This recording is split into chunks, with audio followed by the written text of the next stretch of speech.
Kabanata 1321 hanggang 1330. Kabanata 1321 walang lihim na paglitaw ng krisis pagpasok muli sa Imperial Academy, at lalo na nang marating ang maliit na akademya ng SID system, hinihintay pa rin siya ni na Micah Berger at ng iba pa. Siyempre, lahat ay medyo naiinip na. Nang makita nila siyang papasok, maraming tao ang tumingin sa kanya ng may malamig na mga mukha, at sinulyapan din siya ni Micah Berger ng may nagyayelong tingin na nagsasabing, sa sistema ng binhi, ang konsepto ng oras ang pinakamahalaga. Nahuli ka ngayon, pero dahil ito ang una mong opensa, hahayaan na lang natin ito sa pagkakataong ito. Tara na, tara na, tara na, umalis na tayo, masyado na tayong naiinip na naghihintay. Humph, may kutob talaga siya. Hindi ko mapigilan, kakaiba ang pinagmulan niya, kahit ang leader ng angkan ay kailangang magpakita sa kanya ng respeto. Hihihi, isang malakas na tawanan ang narinig ng maraming tao. Bahagyang tinaas ni Yusuf Zok ang kanyang mga kilay, hindi siya sang-ayon sa mga walang hiya na ito.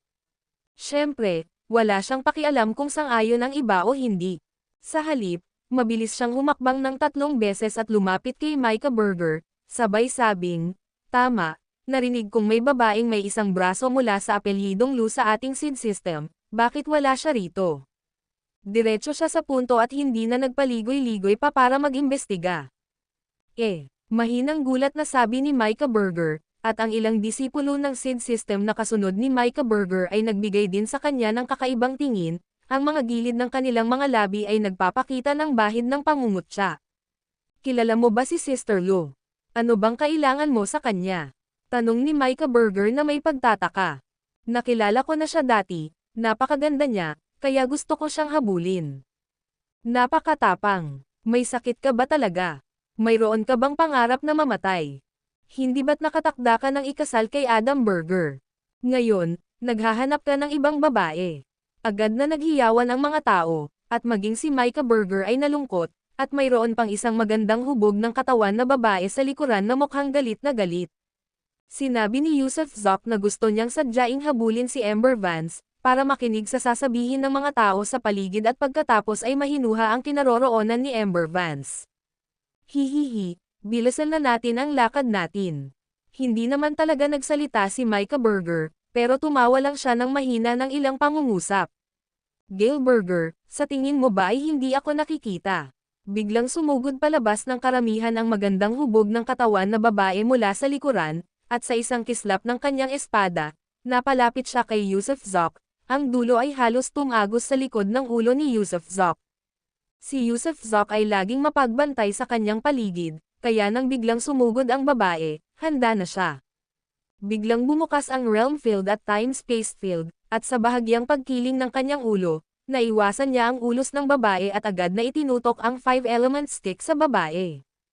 "Tama na." Biglang galit na sigaw ni Micah Berger, sabay tingin ng masama kay Yusuf Zok at sa babaeng iyon, "Gail Berger, Adam Berger, kung gusto niyong lumaban, humanap kayo ng lugar na walang tao para lumaban. Papunta na kami ngayon. Kung may isa pang pagsabog gamit ang mga armas, huwag mo akong sisihin sa pagiging bastos." Adam Berger. Huminga ng malalim si Yusuf Zok, nang mapagtanto niyang si Adam Berger ang babaeng ito, pero kumunot ang noo ni Yusuf Zok, kahit maganda si Adam Berger, wala siyang kahit kaunting anyo ng isang dalaga, dahil medyo matambok ang katawan nito. Paano ito ilagay? Malaki ang pagkakaiba ng isang dalaga at isang batang asawa, ngayon, malinaw na hindi na birhen si Adam Berger, kundi isang batang asawa na may ganoong karanasan. "Nako, Gail Berger, wala ka, gusto mo bang maghangad ng sisni? Tingnan natin." Isinukbit ni Adam Berger ang kanyang espada, ang kanyang mapanirang hangarin ay panandalian lamang, hindi malinaw kung ang swan, na binanggit niya ay tumutukoy sa kanyang sarili o kay Amber Vance. Medyo nalitaw si Yusuf Zok sa sitwasyon, ngunit naisip din niya na ang kanyang naunang walang kwentang pahayag ay nagpahiya kay Adam Berger. Total, halos hindi niya maiwasang magalit nang magsalita ito tungkol sa paghabol sa ibang babaeng nasa harap niya. Ngunit tila lubos na alam ng mga tao ang balita kina Adam Berger at sa iba pa, nabanggit pa lamang ng pinuno ng angkan ang pagpapakasal nila ni Adam Berger, at ngayon ay alam na nila ito.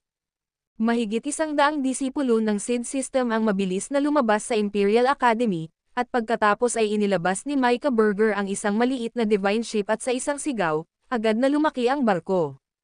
Sakay na kayo agad, kailangan na nating magmadali. Sigaw ni Micah Berger. Nagsimulang sumakay ang lahat ng sunod-sunod, ngunit halata na inihihiwalay nilang lahat si Yusuf Zok, at pinapanatili ang isang distansya mula sa kanya.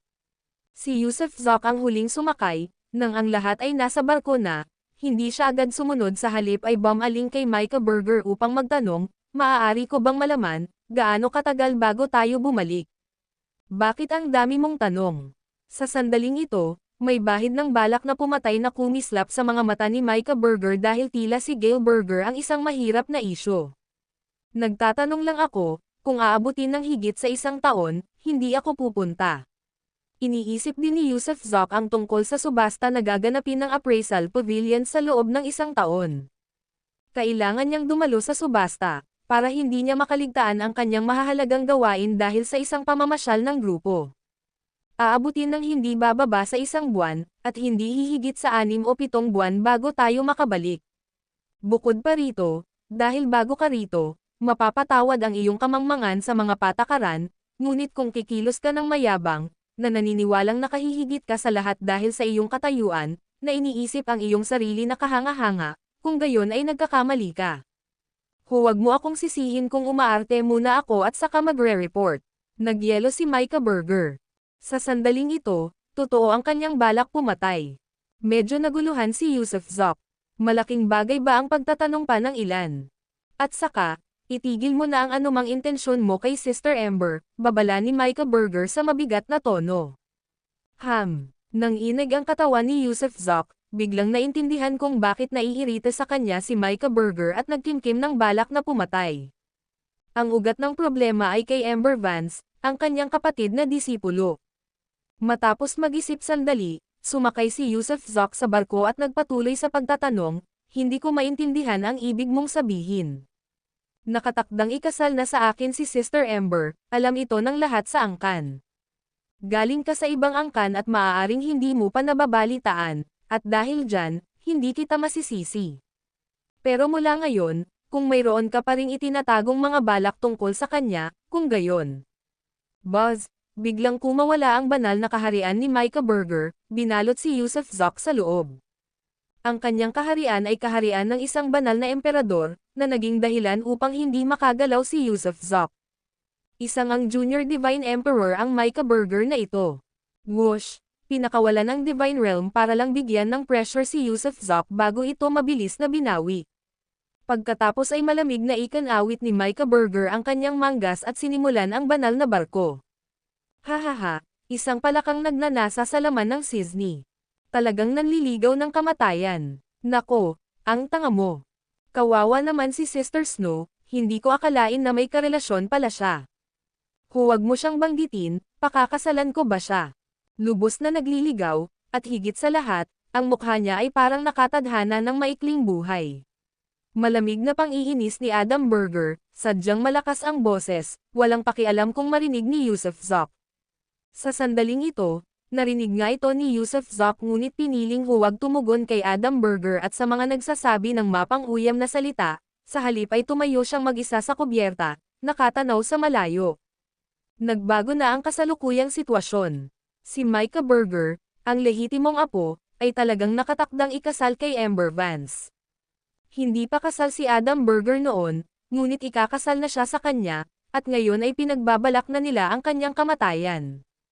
Tunay din ang nakamamatay na aura ni Micah Berger, at kahit na nagtagumpay si Yusuf Zok at pumasok sa SID system, at naging disipulo ni Jordan Berger, napapaligiran pa rin siya ng mga kaaway sa lahat ng panig. Kung gusto niyang isama si Ember Vance, kailangan niyang harapin si Micah Berger at guluhin ang kasal nito, habang nagbabantay laban sa pananakit ni Adam Berger. Kahit nakakuha na siya ng atensyon, ang panlabas na anyo ay walang gaanong kahulugan kung pag-uusapan ang aktwal na kahalagahan. Bukod kay Jordan Berger, tila hindi siya sineryoso ng mga tunay na matataas na opisyal na iyon. Kahit si Jordan Berger mismo ay posibleng nagpadalus-dalus lang. Ang video na ito ay edited by Urban Storytelling. Kabanata 1322 Tanga ang sirang templo ay wala sa makalangit na kontinente kundi sa ibang patag na mundo. Tunay nga, upang makarating sa sirang templo, kailangan mong lagpasan ang hangganan ng langit ng mundo ng planar at pagkatapos ay makarating sa isang hindi kilalang kawalan, na hindi kabilang sa mortal na antas o sa immortal na kaharian. Sa loob ng kawalan na iyon ay nakatayo ang isang napakalaking templo na nakabitin sa ere. Siyempre, ang templo ay sira-sira na, ngunit kahit sira-sira na, napakalaki pa rin ito.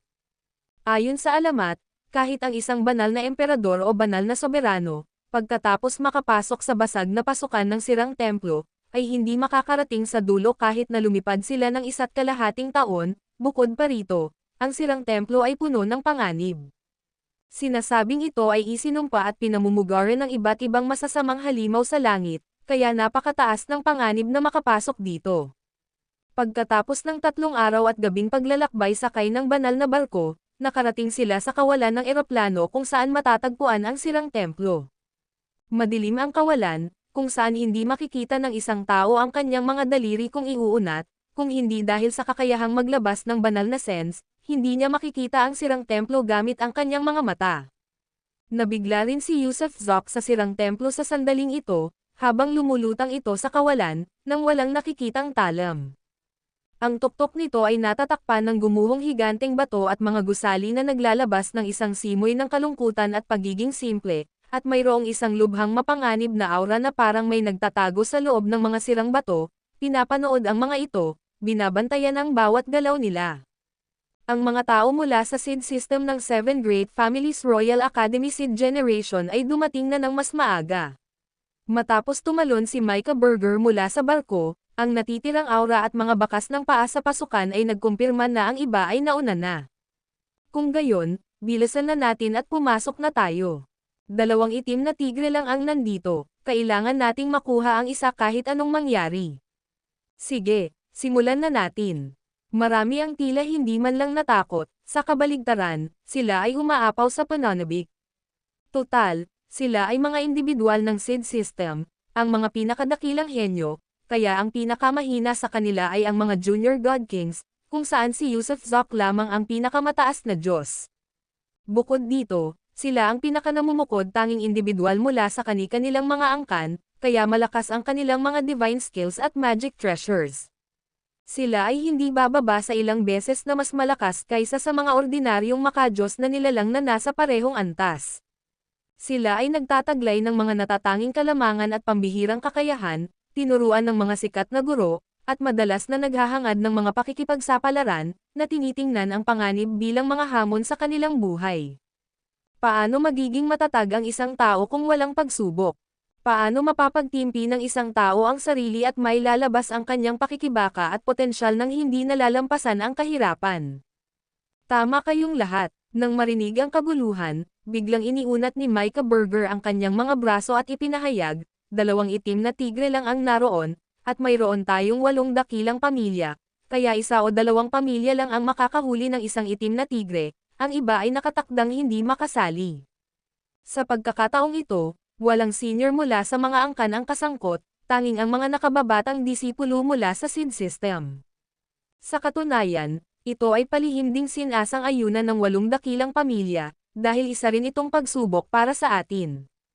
Sino mang makahuli sa itim na tigre ang siyang magpapatunay kung kaninong angkan ang mas malakas, kaya naman, sa pagkakataong ito, dapat tayong lahat ay magkaisa, sumunod sa mga utos, at sundin ang mga utos ng pinuno. Uulitin ko po rito, sino mang susuway sa mga utos ay papatayin ng walang awa. Ako ang pinuno ng SID system, at may kapangyarihan akong mag-execute muna at mag-report mamaya. Oo, sabay-sabay na sigaw ng lahat. At saka, bago tayo pumasok, hayaan ninyong ipaliwanag ko muna sa inyo ang mga katangian ng mga itim na tigre. Sumulyap si Micah Burger sa mga tao at sinabing, nasisiyahan ang mga itim na tigre sa dilim. Mas nagiging angkop ito bilang kanilang tirahan kung mas madilim at makulimlim ang lugar. Kasabay nito, ang mga itim na tigre ay may lasa ng dugo. Kung may magdugo, kahit libu-libong milya ang layo nila, maaamoy pa rin ng mga tigre ang amoy ng dugo sa katawan mo. Kaya, siguraduhin hindi ka masasaktan at madudugo, dahil kapag nangyari iyon, ikaw ang una nilang tatargetin. Bukod pa rito, ang mga itim na tigre ay napakabilis, ngunit dahil sa kanilang napakalaking sukat, kadalasan kapag hinuhuli sila, kailangan naming hatiin sa ilang mga koponan. Isang koponan ang nakakaabala sa kanila sa harap, at ang iba pang mga koponan ay umaatake mula sa likuran. Ang mga itim na tigre ay may tatlong pangunahing paraan ng pag-atake: ungol, pagpapaypay ng kuko, at pananakmal. Kaya nilang maglabas ng puwersang pagsipsip mula sa layong 1,000 milya, na siyang magpapahila sa iyo sa kanilang nakangangang mga bibig. At ang kanilang kapangyarihang depensa ay kahanga-hanga, ang mga ordinaryong divine artifact ay mababasag kapag nataman sila, at kahit ang mga Dao artifact ay hindi sila kayang saktan. Ngunit ang itim na tigre ay may tatlong kahinaan. Ang unang kahinaan ay 7 pulgada pababa sa buntot nito kung saan mayroong acupoint. Tusukin mo lang ang bahaging iyon gamit ang isang bagay na hugis kono, at ang lakas ng itim na tigre ay lubos na mababawasan. Ang pangalawang kahinaan ay ang mga mata nito, ngunit kadalasan, walang sino man ang makakalapit ng sapat sa mga ito. Ang ikatlong kahinaan ay nasa pusod ng itim na tigre, salakayin ang tatlong bahaging ito, at ang paghuli ng itim na tigre ay hindi mahirap na gawain. Mahilig siyang lunukan ang mga tao. Paano kung gamitin natin iyan sa ating kalamangan, pasukin ang tiyan nito, at lumabas mula sa loob? Biglang tanong ni Yusuf Zok. Subukan mo. Nagkibit balikat si Micah Burger at saka umiling, marami nang nakasubok niyan dati dahil kapag nilamon ka na ng itim na tigre, basta't ipagtatanggol mo ng maayos, maaari kang lumikha ng kaguluhan sa tiyan nito at sumabog, na siyang sisiguraduhin ang pagkamatay o pagkalupig ng itim na tigre. Gayunpaman, tila lahat ng nakalunok ay namatay sa loob ng tiyan nito. May ilan na nag-aral at natuklasan na ang laway ng Black Tiger ay nakakalason, at ang katas nito sa tiyan ay kayang agad na tunawin ang star metal. Kung sa tingin mo ay mas matibay pa sa bakal ang katawan mo, mas malakas pa sa star metal, sige lang at subukan mong pumasok sa tiyan nito. Sige, gagawin ko. Tumango si Yusuf Zok. Nang makitang tina-target pa rin siya ni Micah Burger, seryoso siyang sumagot at patuloy na tumingin ng diretso kay Micah Burger, at nagtanong, kung mahuhuli ko ang Black Tiger, ano ang gagawin natin sa isyu ng pagmamay-ari? Kailangan pa ba natin sabihin to? Natural lang na tagumpay iyon ng koponan. Kaya mo bang talunin ang isang itim na tigre ng mag-isa? Gale Burger, hindi ko alam na isa ka palang tinak mula sa isang dayuhang angkan. Hey, Gale Burger, ang saya-saya mo ngayon, no? Hindi pa nahuhuli ang itim na tigre at pinag-uusapan mo na ang paghahati ng mga nasamsam. Kung paano hahatiin, natural lang, ang pinuno ng pangkat ang magpapasya. Paano kung, bigla ring tumingin ng seryoso si Micah Burger kay Yusuf Zok at sinabing, kung mahuhuli mo ang itim na tigre ng mag-isa, personal mo na itong magiging iyo, at mula ngayon ay magiging kabayo mo na ito. Siyempre, kung sasali ka sa amin, sa team yun. Kaya, ano kaya ito? Hihiwalay ka na ba sa amin ngayon, o sasama ka na sa amin? Nilayo ni Micah Burger na hamanin si Yusuf Zok, dahil alam ng lahat na ang sirang templo ay lubhang mapanganib. Kung walang koponan, walang mapa, walang epektibong depensa, tiyak na mamamatay ang mga papasok ng mag-isa. Kahit ang isang Junior Divine Emperor ay hindi maglalakas loob na pumasok ng mag-isa. Iyan lang ang balak ko, mga kaibigan, paalam.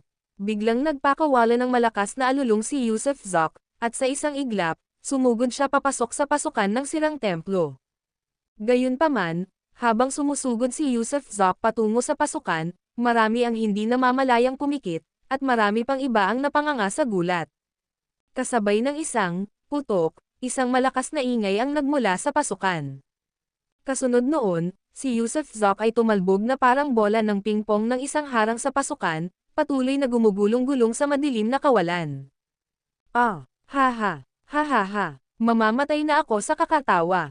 Nako, ang tanga mo. Adam Burger, ito na ang magiging asawa mo, talagang tanga. Hihihi. Hindi napigilan ni Micah Burger ang pagtawa, walang naintindihan si Gale Burger, tapos sinubukang magpasikat, tapos tingnan mo, nakabawi naman, di ba? Nagsisilbi sa kanya ng tama. Tara na, pumasok na tayo. Pagkasabi niyan, nauna siyang tumakbo papunta sa pasukan. Gayunpaman, nang makarating siya sa pasukan, bigla siyang bumagsak at lumingon, pagkatapos ay naglakad papasok ng patalikod. Maaari kang makapasok sa pamamagitan ng paglakad ng paatras, ngunit hindi sa pamamagitan ng pagsulong. Ang video na ito ay edited by Urban Storytelling. Kabanata 1323 itim na tigre. Habang pinapanood ang mga mula sa seed system na umaatres papunta sa Broken Temple, muntik nang samuka ng dugo si Yusuf Zop. Sa sandaling ito, namumula ang mukha niya sa kahihiyan. Isa talaga itong malaking biro, ang makitang tampulan ng pangungutya ng mga taong ito. Bilang alaala kay Gail Berger, wala ngang impormasyon tungkol sa sirang templo, dahil hindi pa nakapunta rito si Gail Berger.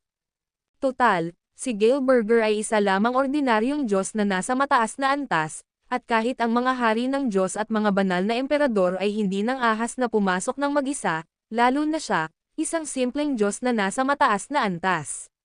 Matapos makapasok ang mga taong iyon, walang nagawa si Yusuf Zop kundi ang umatras at sundan sila papasok. Gayunpaman, pagpasok niya, nawala na ang lahat ng taong nasa harap niya, at kahit nataglay niya ang kanyang divine sense, hindi niya makita kung saan napunta ang mga taong iyon. Magagamit ang banal na sense dito, kaya paano sila mawawala? Imposible para sa kanila na umalis sa aking saklaw ng banal na sense ng ganoon kabilis. Labis itong ikinagulat ni Yusuf Zop, ang sirang templo mismo ay misteryoso, at hindi niya talaga kayang maging pabaya, kung hindi niya malalaman kung paano siya mamamatay. Sa katunayan, gusto niya talagang mahuli si Black Tiger dahil, kung may sapat na resources, balang araw ay magiging isang respect level celestial beast si Black Tiger. Kahit hindi niya maabot ang respect level, kakayanin naman ni Black Tiger. Kaya naman, ang itim na tigre ay isang napakabihira at napakahirap hulihin, at isang napakadakilang celestial beast. Ang paghuli sa Black Tiger na ito ay parang pagkakaroon ng isang Divine Emperor sa kanyang tabi. Sige, hayaan mong gamitin ko ang Eye of Heaven para makita kung ano talaga ang nangyayari, para makita kung saan napunta ang mga taong iyon. Naramdaman ni Yusuf Zop na hindi posible na umalis ng ganoon kabilis ang mga taong iyon, kaya agad niyang binuksan ang ikatlong mata sa kanyang noo, at tahimik na ginalugad ang kanyang paligid. Gayunpaman, ang sulyap na ito ay hindi pabaya dahil sa ilalim ng pagmamasid ng kanyang makalangit na mata, ang madilim na sirang templong ito ay may mga patong-patong na pagbabago-bago ng oras-espasyo, parang mga patag na harang, na may magkakapatong na mga espasyo. Hindi naman sa malayo ang natakbo ni na Micah Berger at ng iba pa, kundi nakapasok na sila sa magkakapatong na mga patong na ito ng espasyo-oras. Habang pinagmamasdan niya ang magkakapatong na espasyo ng oras, biglang may naisip siyang ideya, at saka siya nag-concentrate, itinuon ang pansin sa Eye of Heaven. Whoosh! Habang ang espiritual na kapangyarihan ng Eye of Heaven ay nakatuon sa isang punto, isang puwersang hangganan ang agad na dumating mula sa itaas, mabilis na dumaan sa heavenly spirit ni Gail Berger at nagtagpo sa kaibuturan ng kanyang kaluluwa, pagkatapos ay hinigop ni Yusuf Zop. Napakalakas na puwersang panghangganan, na naglalaman pa nga ng kaunting kapangyarihang langit, isang kahangahangang lugar. Labis na nagulat si Yusuf Zop. Ang lugar na ito ay mayroong walang kapantay na siksik na puwersa sa hangganan, at kung maglilinang siya rito, kaya niyang sumipsip ng walang katapusang dami nito, posibleng malampasan pa niya ang kanyang kasalukuyang antas ng paglilinang.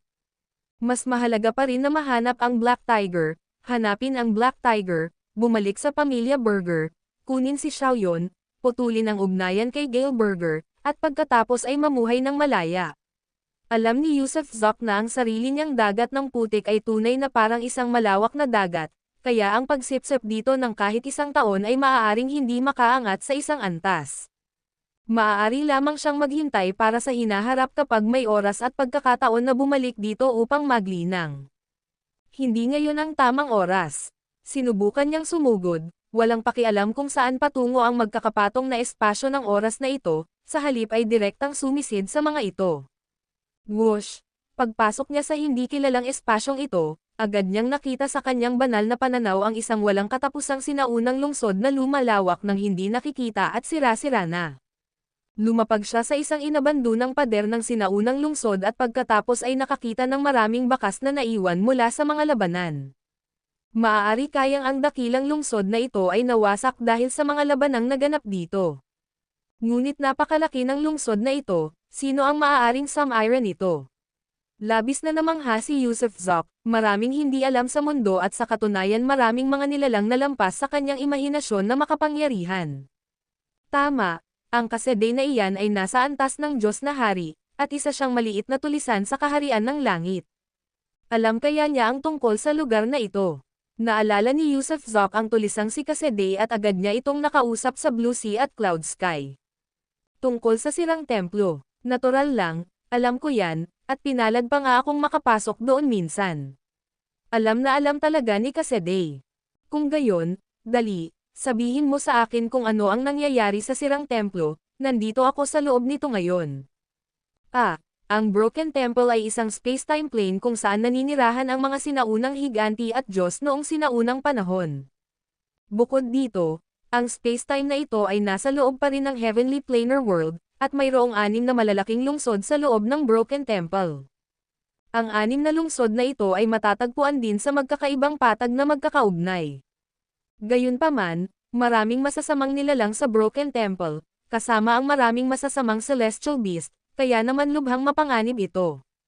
Mayroon ding alamat na maraming demonyo ang nagsasanay ng kanilang cultivation sa loob ng sirang templong ito. Ano ang mga demonyo? Tanong ni Yusuf Zok. Sila ang mga nabaliw sa kapangyarihan, may masasamang puso, nakagawa ng napakaraming kasamaan, hinahanap kahit saan, at halos hindi makagalaw kahit isang hakbang sa kaharian ng langit, ang mga kontrabida na nagtatago sa loob ng sirang templo, umaasa sa mga kumakaing masasamang espirito para mabuhay at napakalakas. Naiintindihan ko na ngayon. Nandito ako para hulihin ang itim na tigre, haha. Binawi ni Yusuf Zok ang kanyang divine sense at pagkatapos mag-isip, biglang inilabas ang kanyang horse-cutting saber at hiniwa ang sarili niyang braso. Puff! Sumirit ang dugo, ikinalat ang amoy ng dugo. Dahil mahilig ka sa dugo, aakitin kita papunta rito.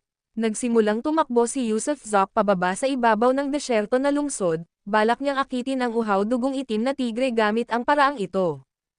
Total, dahil may 6 na eroplano at 6 na lungsod dito, at ang itim na tigre na nagtatago sa dilim, ang paghahanap dito ay kasing hirap ng pag-akyat sa kalangitan.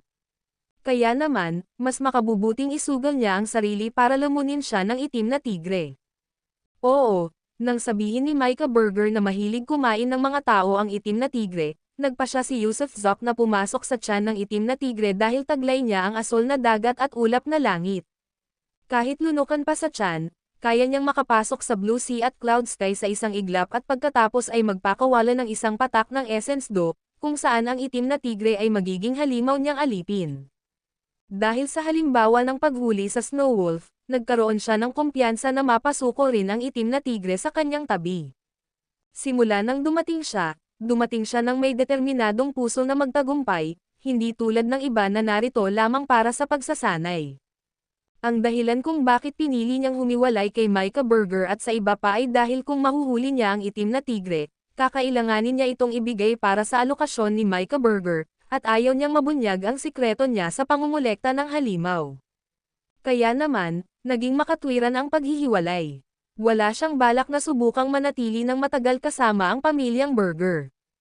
Ang itinakda niyang layunin ay ang umalis sa pamilyang Burger sa loob ng 1 taon, upang makahanap ng bagong tirahan o isang liblib na lugar para makapagtuon sa kanyang paglilinang. Pagkatapos lamang niyang maabot ang mas mataas na antas ng paglilinang ay saka lamang siya lalabas upang makipagsapalaran muli. Habang mabilis siyang tumatalon ng 3 o 4 na beses, bigla siyang nakarinig ng isang malakas na dagandong na umalangaw-ngaw sa kawalan. Napakalayo ng tunog kaya nang marating niya ito, hindi na ito masyadong malinaw. May itim na tigre ba sa unahan? Agad niyang ginamit ang kanyang divine sense para hanapin ang pinagmumulan ng tunog, at pagkaraan ng ilang sandali, nakakita siya ng isang eksena sa kanyang divine sense na nagpapakita ng humigit kumulang 4 o 500 tao, na kasalukuyang nakapalibot at nakikipaglaban sa isang napakalaking itim na tigre.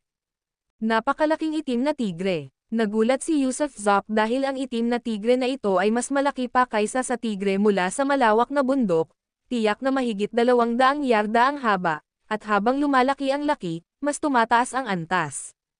Ang itim na tigre mula sa malawak na bundok ay malamang nasa antas ng Diyos Hari lamang, ngunit ang isang ito ay maaaring nakarating na sa antas ng banal na emperador. Akin siya. Ginalaw ni Yusuf Zok ang kanyang telekinesis at mabilis na lumapit sa direksyon ng itim na tigre. Ang video na ito ay edited by Urban Storytelling. Kabanata 1324 na tagumpay sa 4 hanggang 500 taong iyon, walang miyembro ng pamilyang Burger, na nangangahulugang wala sa kaharian na ito si Micah Burger at ang kanyang mga tao. Lihim na pinuri ni Yusuf Zok ang kanyang swerte, wala pang 2 oras na siyang nakakapasok at nakasalubong na niya ang itim na tigre. Gayunpaman, malinaw na nasugatan ang itim na tigre. Total, dahil kinubkob ng 4 hanggang 500 walang kapantay na mga henyo, kahit na ang itim na tigre ay may mga butong bakal at walang katapusang lakas, hindi nito kayang tiisin ang walang humpay na pag-ikot ng mga umaatake. Bukod pa rito, ang katalinuhan ng itim na tigre ay tiyak na hindi kasing taas ng mga henyong ito, kaya kapag gumamit sila ng mga estratehiya, malayo ang pag-atake, at lumaban ng sunod-sunod, kaya nilang talunin ang itim na tigre. Ang dahilan kung bakit hindi pa nasupil ang itim na tigre ay usapin lamang ng panahon. Sandali na lang bago tuluyang madadaig ng karamihan ang nilalang. Nang humakbang si Yusuf Zok, maraming tao ang nakakita sa kanya, kasama ang 4 na taong papalapit sa kanya. Sino ka? Umalis kayo agad sa lugar na ito. Sabi ng isa sa kanila na may malamig na tono at pag-alit na tingin. Hindi ako nakialam sa negosyo mo, di ba? Sabi ni Yusuf Zok nang nakapikit. Tinatanong kita kung sino ka. Napataas ang boses ng lalaki. Anong pakialam mo kung sino ako? Sigaw pabalik ni Yusuf Zok, at pagkatapos, kasabay ng bigla ang paghiling ng kanyang katawan, sumugod siya patungo sa kinubkob na itim na tigre. Marahil ay masyadong pagod ang itim na tigre, kaya hindi ito lumingon habang sumusugod. Habang sumusugod siya, napansin siya ng lahat, at may galit na nagtanong kung sino siyang miyembro ng angkan. Huwag ninyo siyang iligtas, umatras kayong lahat, hayaan muna siyang lumunin ng itim na tigre, at saka natin ipagpapatuloy ang pag-atake. Nang mapagtanto ang antas ng paglilinang ni Yusuf Zok, nakita nila siyang padalos-dalos na sumusugod patungo sa itim na tigre at, sa halip na tumulong, sinasadya nilang palawakin ang bilog ng labanan upang hayaan muna siyang lamunin ng itim na tigre. Tunay nga, habang umaatres ang mga taong iyon, mabilis na lumingon ang itim na tigre at kasabay ng isang mabangis na ungol, isang malakas na puwersa ng pagsipsip ang lumabas, nilamon si Yusuf Zok na sumusulong, direkta sa bibig nito. Sa isang lunok, na parang lumulunok ng isang tipak ng karne, agad na nawala si Yusuf Zok. Nako, saan naman nanggaling ang gagaw na to? Hinahanap niya ang sarili niyang kamatayan. Putek, ituloy mo ang pag-atake. Kapag naubos na ang lakas ng itim na tigre, dapat magsimulang umatras ang lahat, at saka kikilos ang mga kapitan ng bawat koponan. Kung sino man ang makakuha nito, siya ang makakakuha. Patas lang yan, di ba? Ganito dapat, ipagpatuloy ang pag-atake, panatilihing buo ang formation. Lumalabas na ang mga taong ito ay mula sa ilang mga angkan, at nagsanib puwersa sila upang magtayo ng isang formation. Nagtutulungan sila sa ngayon, ngunit nang hamin na ang itim na tigre, kung sino ang matatalo ng kapitan ng clan, hindi pa ito tiyak. Nang sandaling iyon, biglang sumabog ang isang shockwave mula sa kawalan, at mahigit 100 tao ang lumitaw mula sa kawalan. Ang mga taong ito ay walang iba kundi si Micah Burger at ang kanyang grupo, natagpuan na nila ang kanilang daan patungo rito. Haha, hindi pa tayo huli, di ba? Tumawa ng malakas si Micah Burger, humanda kayo, atake. Micah Burger, ang lakas ng loob mo. Atin ang itim na tigre. Anong karapatan mong manggulo rito? Maniwala ka man o hindi, magsasanib puwersa ang ating 4 na angkan at unang papatayin ang pamilya Burger mo. Nagalit ang lahat ng miyembro mula sa 4 na iba pang clans. Malapit na ang kasukdulan ng labanan, ngunit ngayon ay nagmamadaling dumating ang angkan ng Burger, kaya naisip ba ng pamilya Burger na maaari nilang kunin ang mga madaling bagay? Hindi pwede. Hehe, lahat, hindi pa sa inyo ang itim na tigre. Bukod sa pamilya Nash, pamilya Torres, pamilya Watts, nagtatago pa rin ba kayo?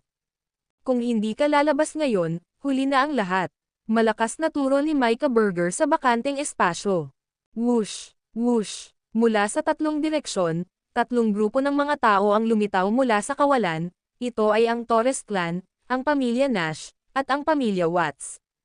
Sa totoo lang, ang tatlong pangunahing angkan na ito ay dumating din ng maaga, umaasa lamang na makakuha ng madaling deal sa huling sandali. Pero hindi nila inaasahan na matutuklasan sila ni Micah Burger, kaya hindi na sila nakapagtago pa. Ano, kayong mga lalaki? Ang iba pang limang angkan ay labis na nagalit na wala silang masabi. Mga lokong ito, lahat gustong magsamantala sa huling sandali.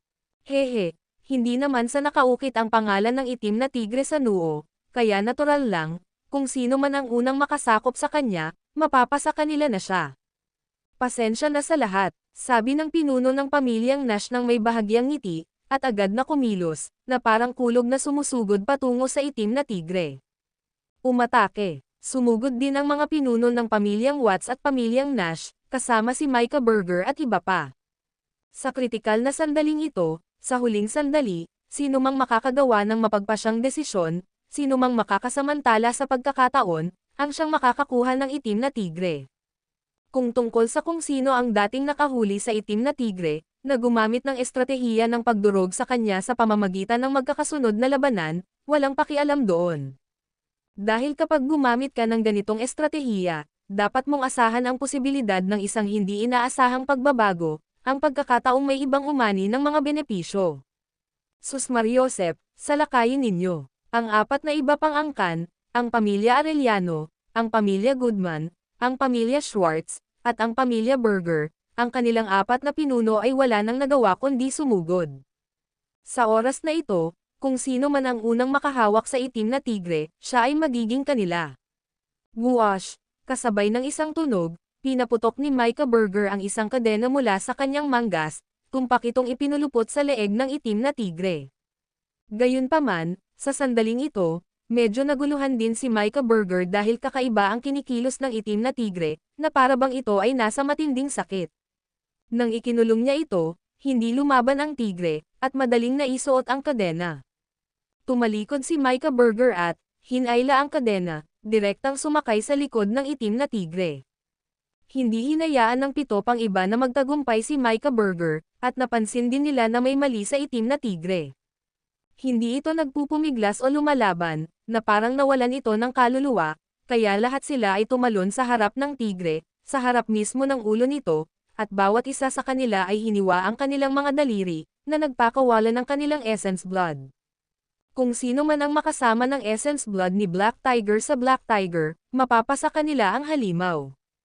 Siyempre, ang unang dapat gawin ay hiwain ang noo ng itim na tigre, na nagpapahintulot sa kanilang essence blood na sumugod sa kaibuturan ng kaluluwa ng tigre.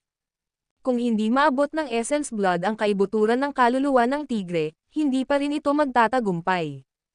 Gayunpaman, habang sinasamantala ng lahat ang pagkakataong ilabas ang kanilang essence blood, at maging si Micah Burger ay balisang sinusubukang ilapat ang kanyang essence blood sa noo ng itim na tigre, biglang nanginig ng malakas ang buong katawan ng itim na tigre, at pagkatapos ay naging isang blood tiger ang itim na tigre.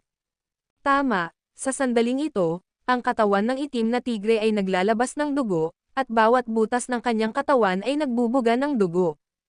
Angle, angle, angle, angle, paulit-ulit na umungal ang itim na tigre, tila nasasaktan, at pagkatapos ay nagsimula itong gamulong-gulong sa ere.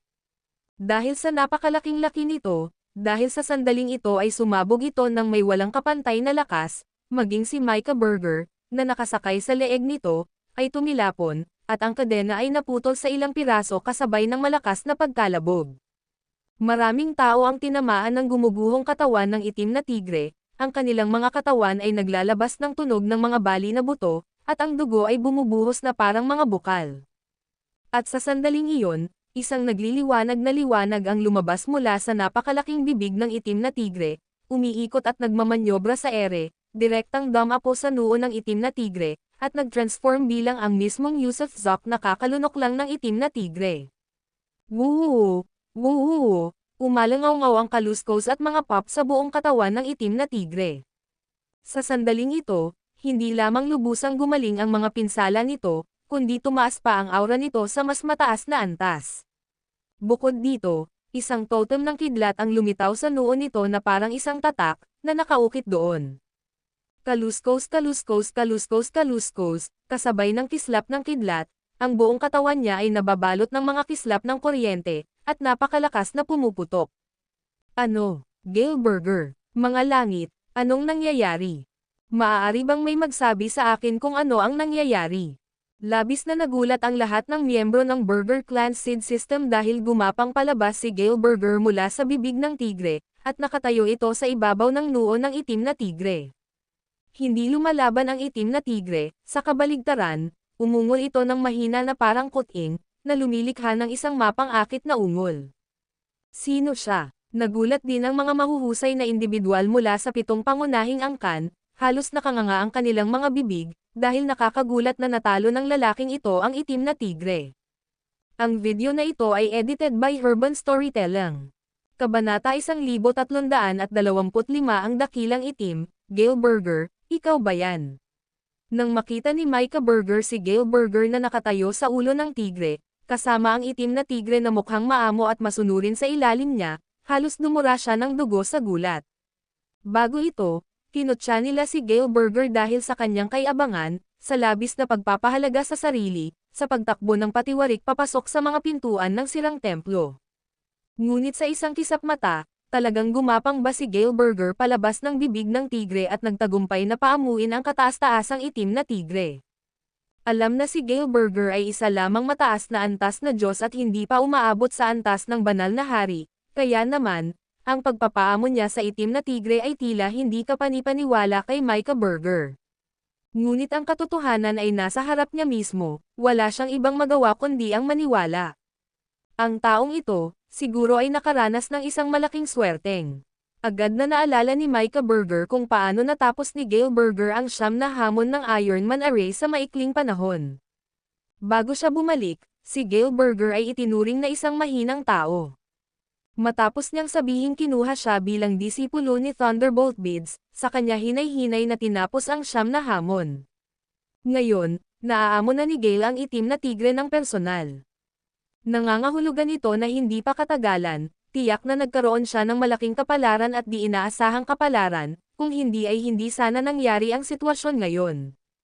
Ano? Kabilang siya sa seed system ng pamilyang Burger. Kailan pa nag-recruit ang seed system ng pamilyang Burger ng mga high-level deities? Isang simpleng Diyos na may mataas na antas na nagpapaamo sa itim na tigre. Ano ang epekto nito sa reputasyon natin? Bakit ngayon ko lang narinig ang tungkol sa taong ito?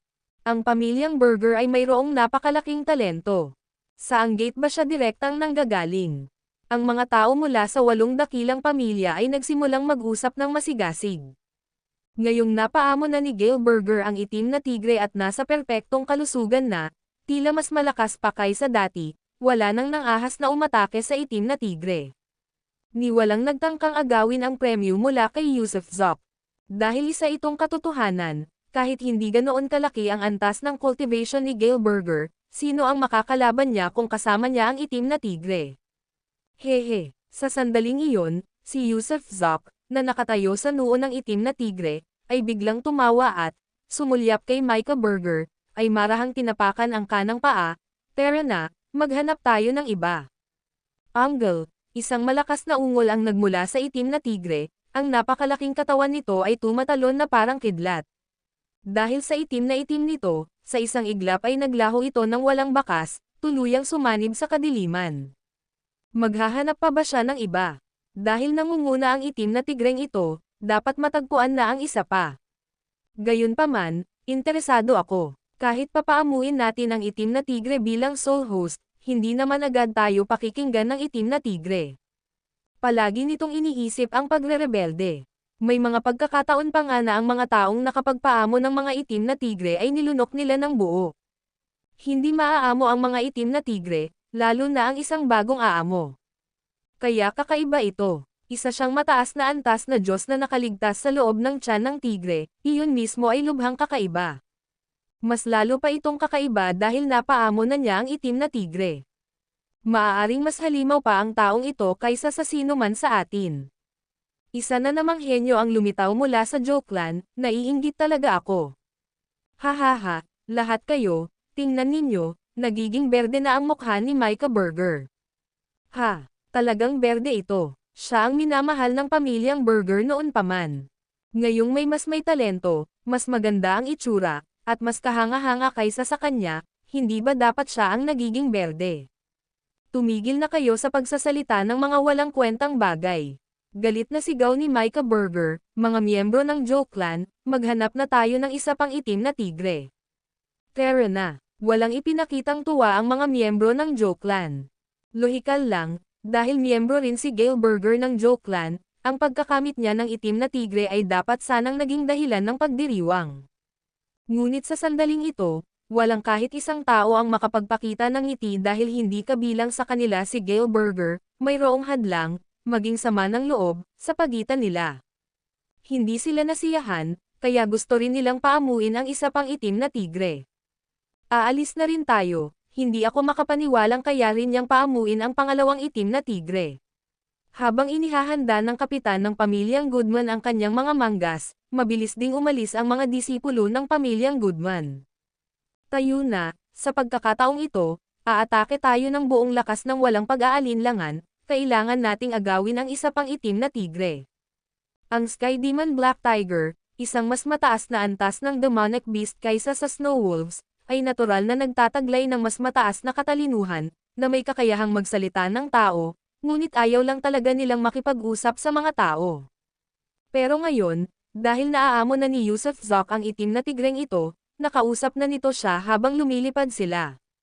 Si Ahua ay nasa pinakamalalim na bahagi ng sirang templo, mayroon tayong mga anak, malalim ang boses ng itim na tigre at may bahid ng kalungkutan, at nagmamakaawa pa nga sa mga mata nito, pakiusap, pagkatapos tulungan ng Panginoon si Ahua, huwag mo siyang saktan. Bata pa ang ating anak, lubos tayong susunod sa kalooban ng Panginoon at susundin ang mga utos nito. Manalig ka sa bagay na iyan, sa pagsunod sa akin, bibigyan kita ng pagkakataong lumago at umangat, at bibigyan kita ng mas magagandang kapalaran. At saka, huwag mo naman sana kaming ibigay, guro. Huwag mo kaming hayaang maghiwalay. Patuloy na pagmamakaawa ng itim na tigre. Walang problema, may sarili akong mahiwagang kaharian.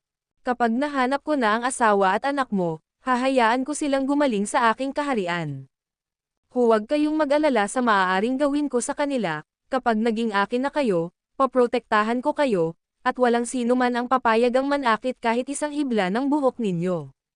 Bukod pa rito, gagamitin ko ang pinakamagagandang materyales mula sa langit at mga kayamanan sa lupa upang hubugin ka, na magbibigay daan sa iyong mabilis na pag-unlad sa mas matataas na antas.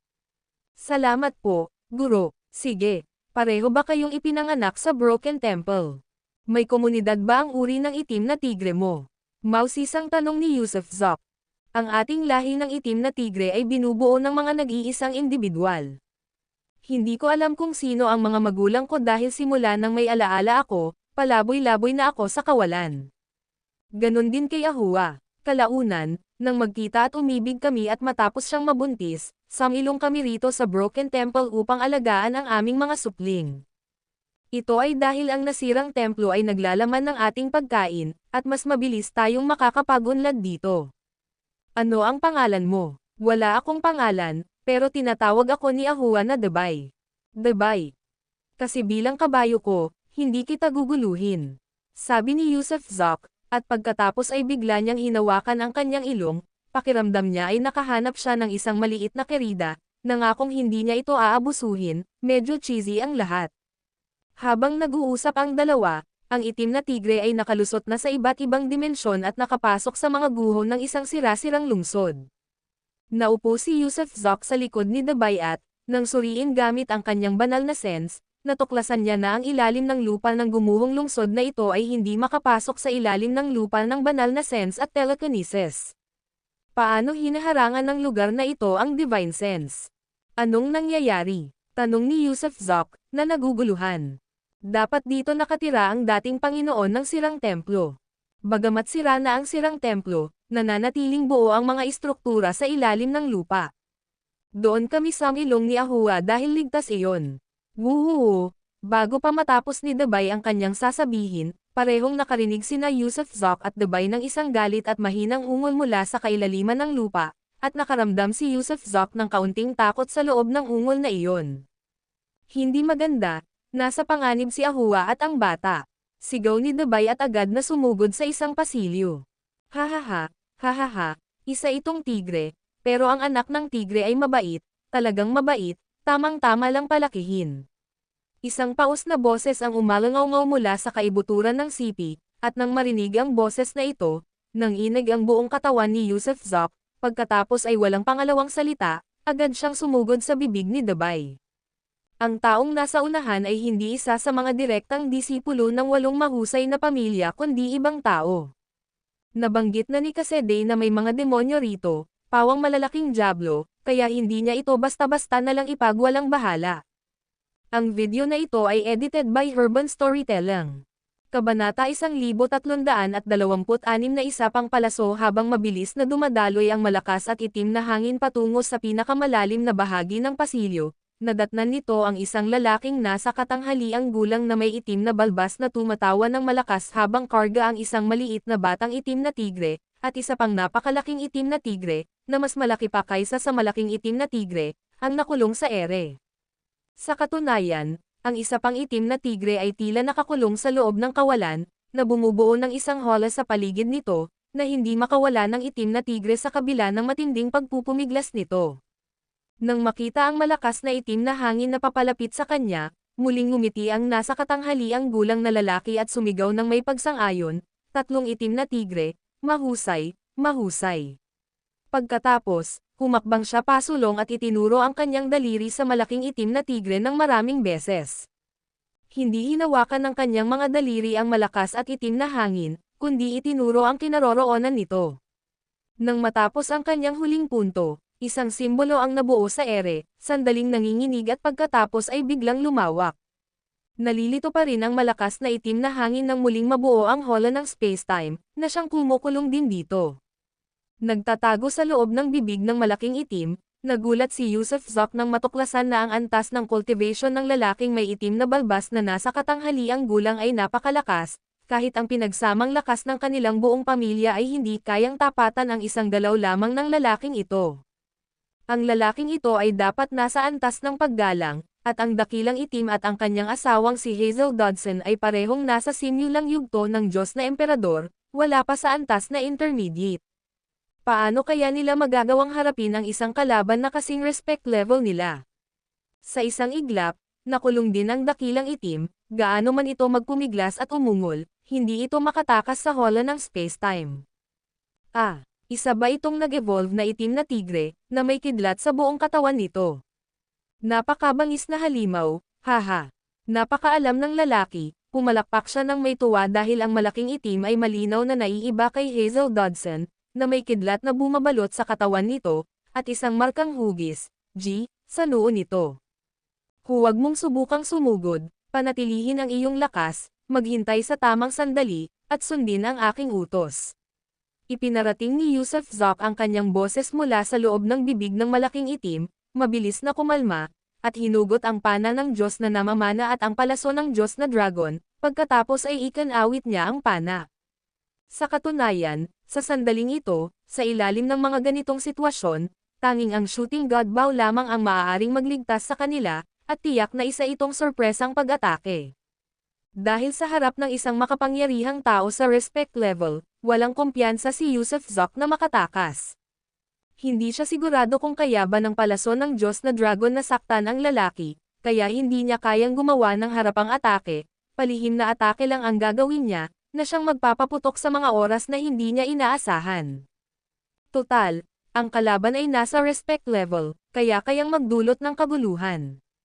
Bagamat taglay ni Yusuf ang pana ng Diyos na pamamaril at ang palaso ng Diyos na dragon, ang sarili niyang kaharian ay masyadong mababa para lubusang mailabas ang tunay na kapangyarihan ng pana ng Diyos na pamamaril, kaya kung hindi gagamit ng palihim na pag-atake, tiyak na hindi niya masasaktan ang taong iyon.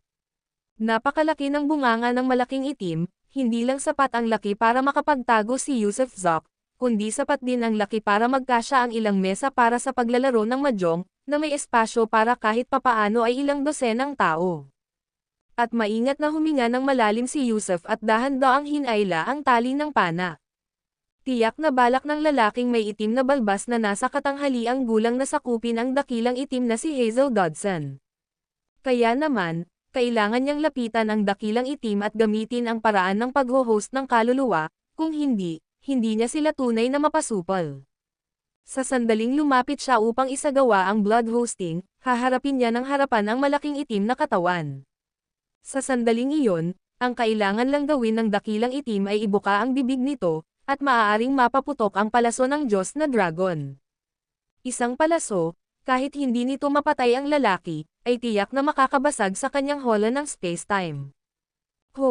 Gaya ng inaasahan, masiglang lumapit ang lalaking may itim na balbas sa malaking itim, paikot-ikot na naglakad sa paligid nito, mabuti,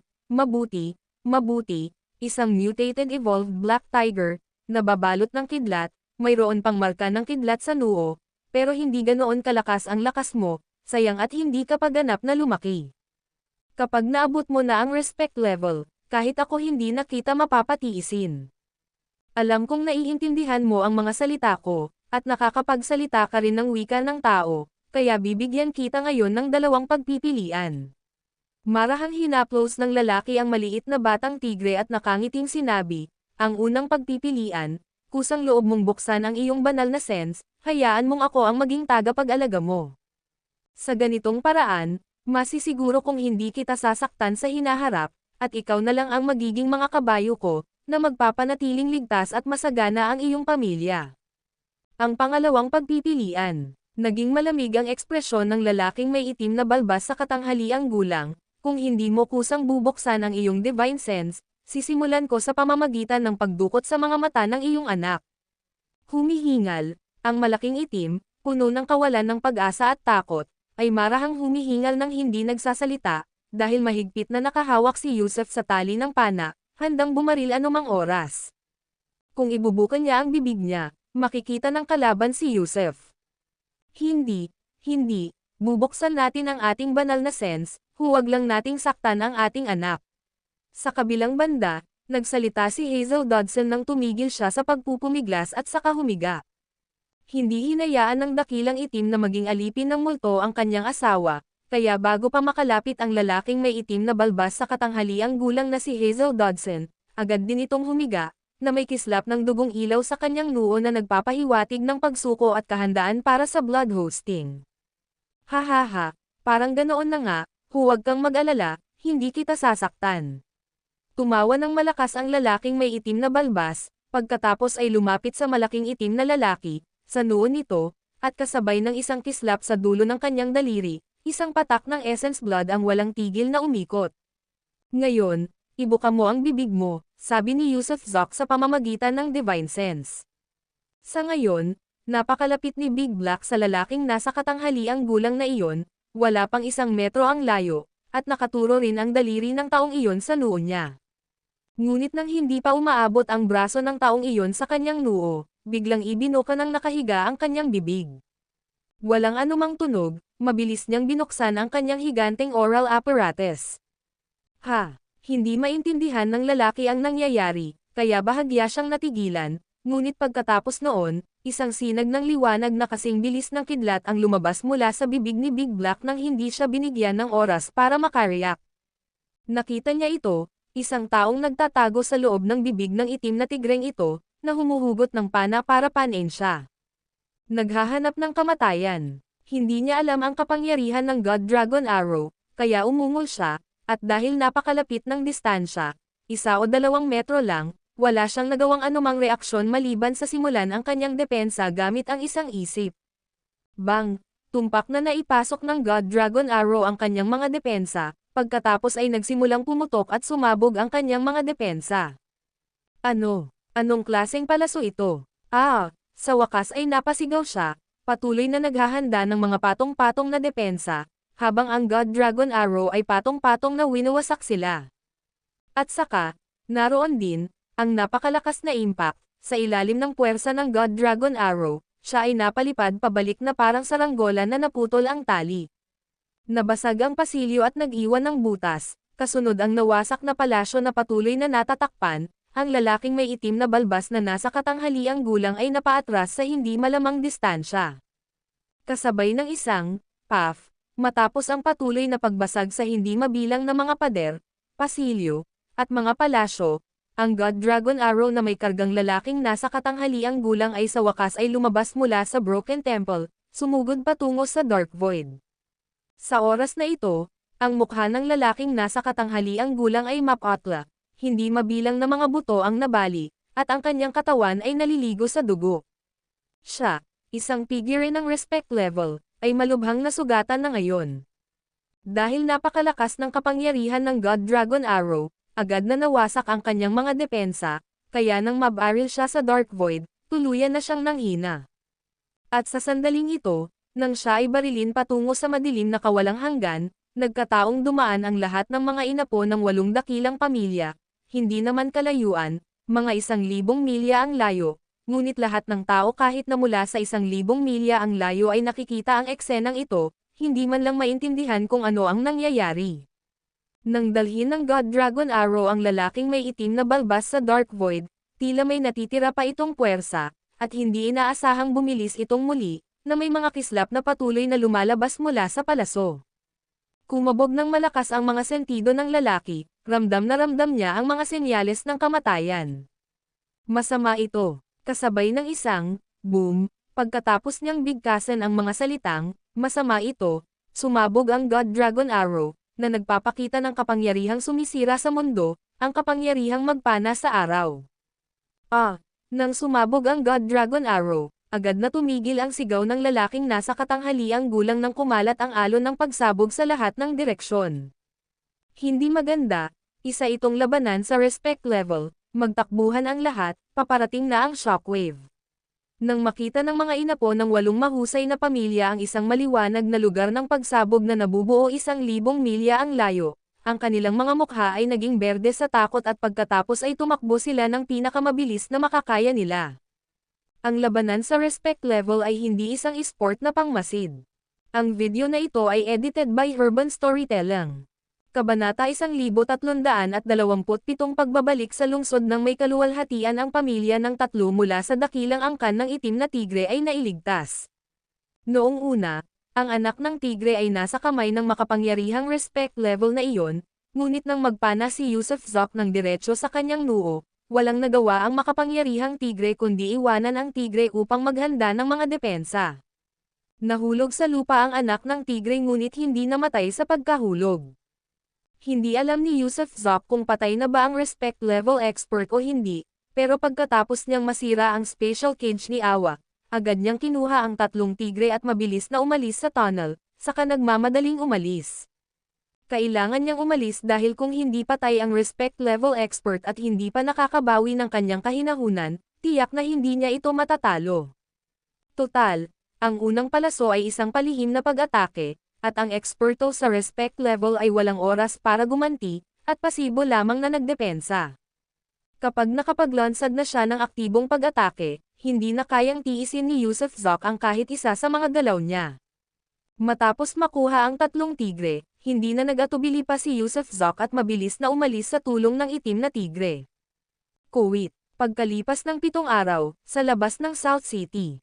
Parang isang tahimik na barkong walang laman, ang napakalaking Sky Demon Black Tiger ay tahimik na lumapag sa labas ng timog na gate ng South City. Pagkababa ng itim na tigre, ang maingay na tanawin sa labas lamang ng timog na gate ay agad na napuno ng kaguluhan. Ang itim na tigre ay masyadong malaki at masyadong nakakatakot. Dahil sa itim nitong balahibo at kumikinang na mga mata, at kilalang kilala ang bangis nito, alam ng lahat na nilalamon ng Sky Demon Black Tiger ang mga tao nang hindi man lang nag-iiwan ng mga buto. Mayroon lamang 2 pinaamong itim na tigre sa buong Heavenly Realm, ang isa ay ang kabayo ng pinuno ng angkan ng pamilya Goodman at ang isa pa ay ang kabayo ng kakilakilabot na tulisan ng Mount Shumi, Lihu.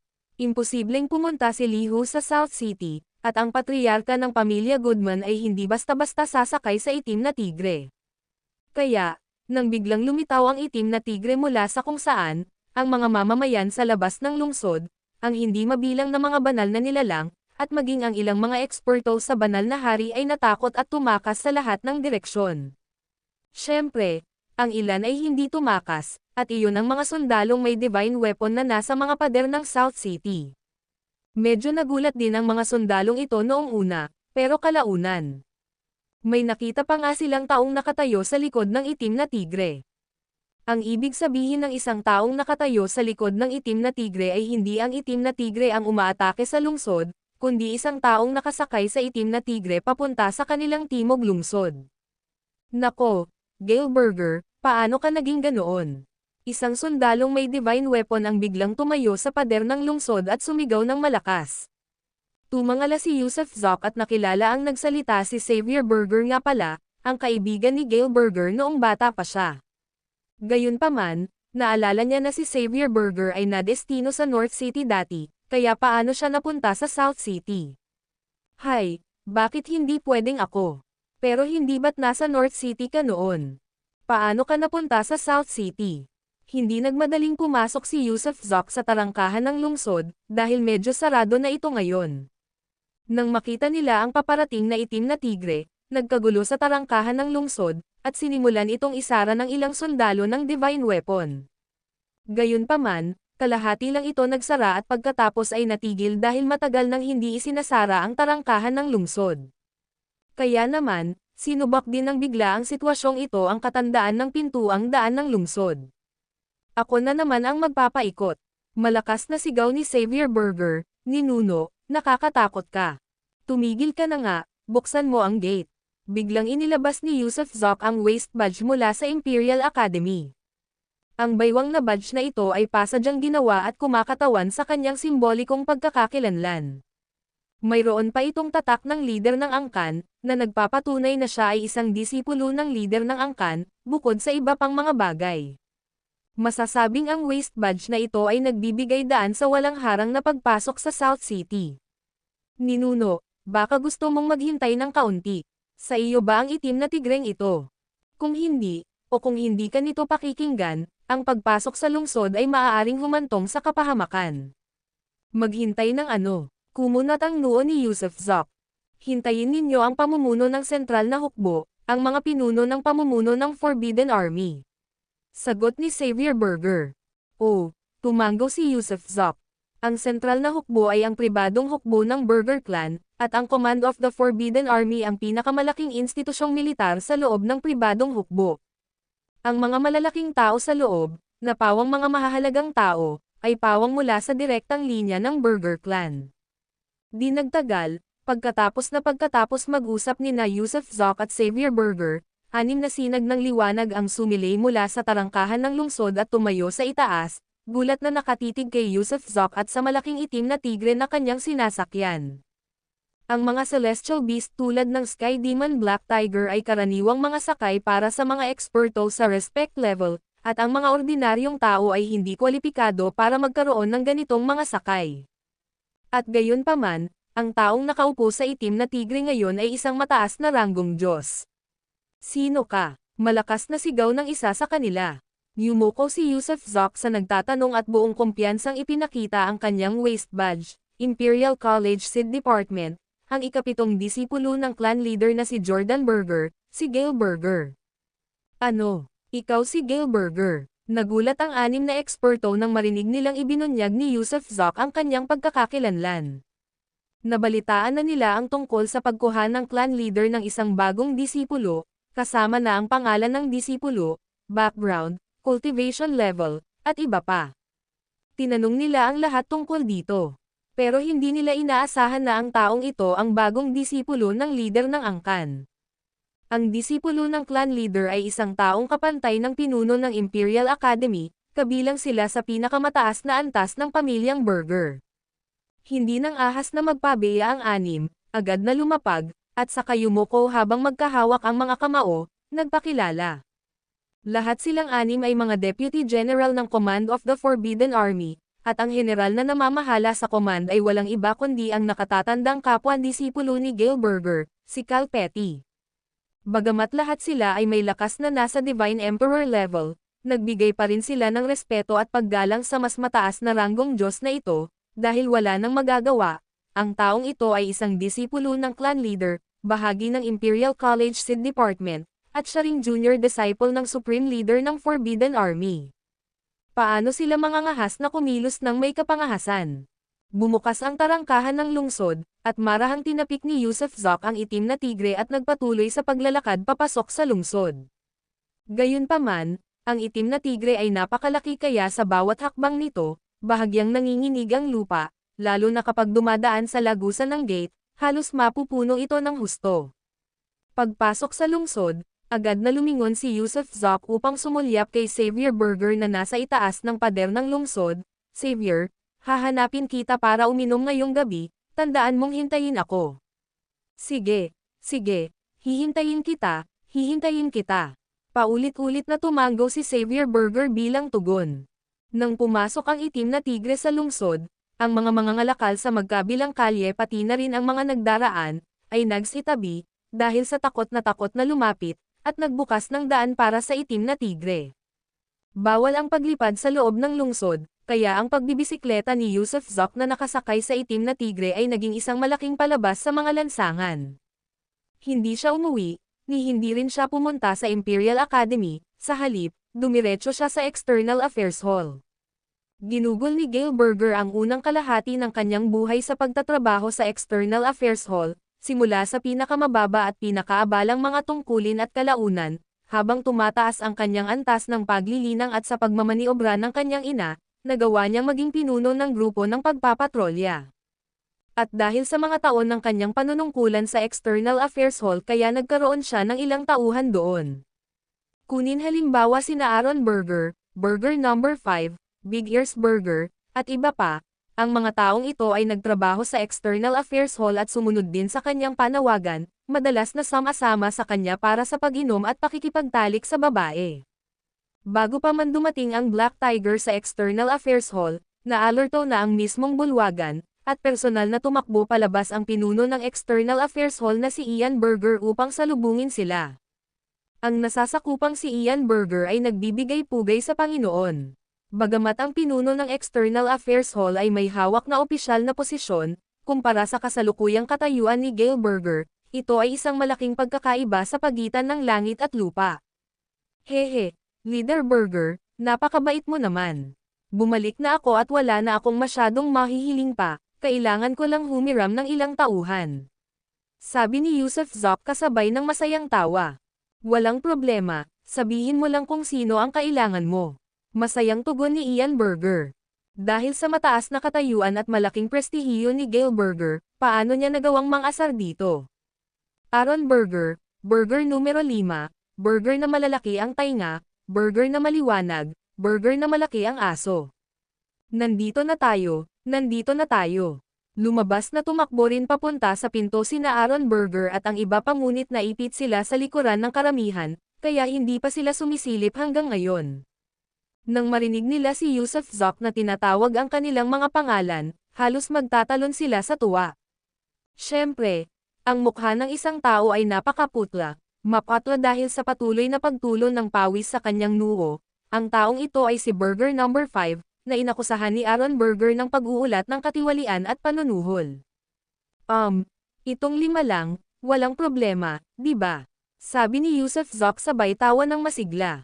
Walang problema. Nakangiting sabi rin ni Ian Berger. Mula ngayon, ang 5 ito ay hindi na nasa ilalim ng jurisdiction ng External Affairs Hall, kundi nasa ilalim na ng iyong pamumuno. Maraming salamat, yumuko si Yusuf Zok kay Ian Berger habang nakakuyom ang mga kamao, pagkatapos ay iginala ang tingin sa paligid gamit ang naniningkit na mga mata bago marahang nagsalita, bakit hindi ko makita si Deputy Master Nolan Berger dito? Si Nolan Berger ay isa sa 8 na humabol sa kanya sa Lower Realm ilang taon na ang nakalilipas at siya rin ang pumalit sa kanyang posisyon bilang Deputy Master ng External Affairs Hall. Matagal nang hinihintay ni Yusuf Zok ang pagkakataong mapaalis siya. Umiling si Ian Berger, hindi na bahagi ng External Affairs Hall si Nolan Berger. Siya ay nagkaroon ng posisyon sa opisina ng pamilya Goodman. Bakante ang posisyon ng pangalawang guro sa kasalukuyan. Ang video na ito ay edited by Herban Storytelling.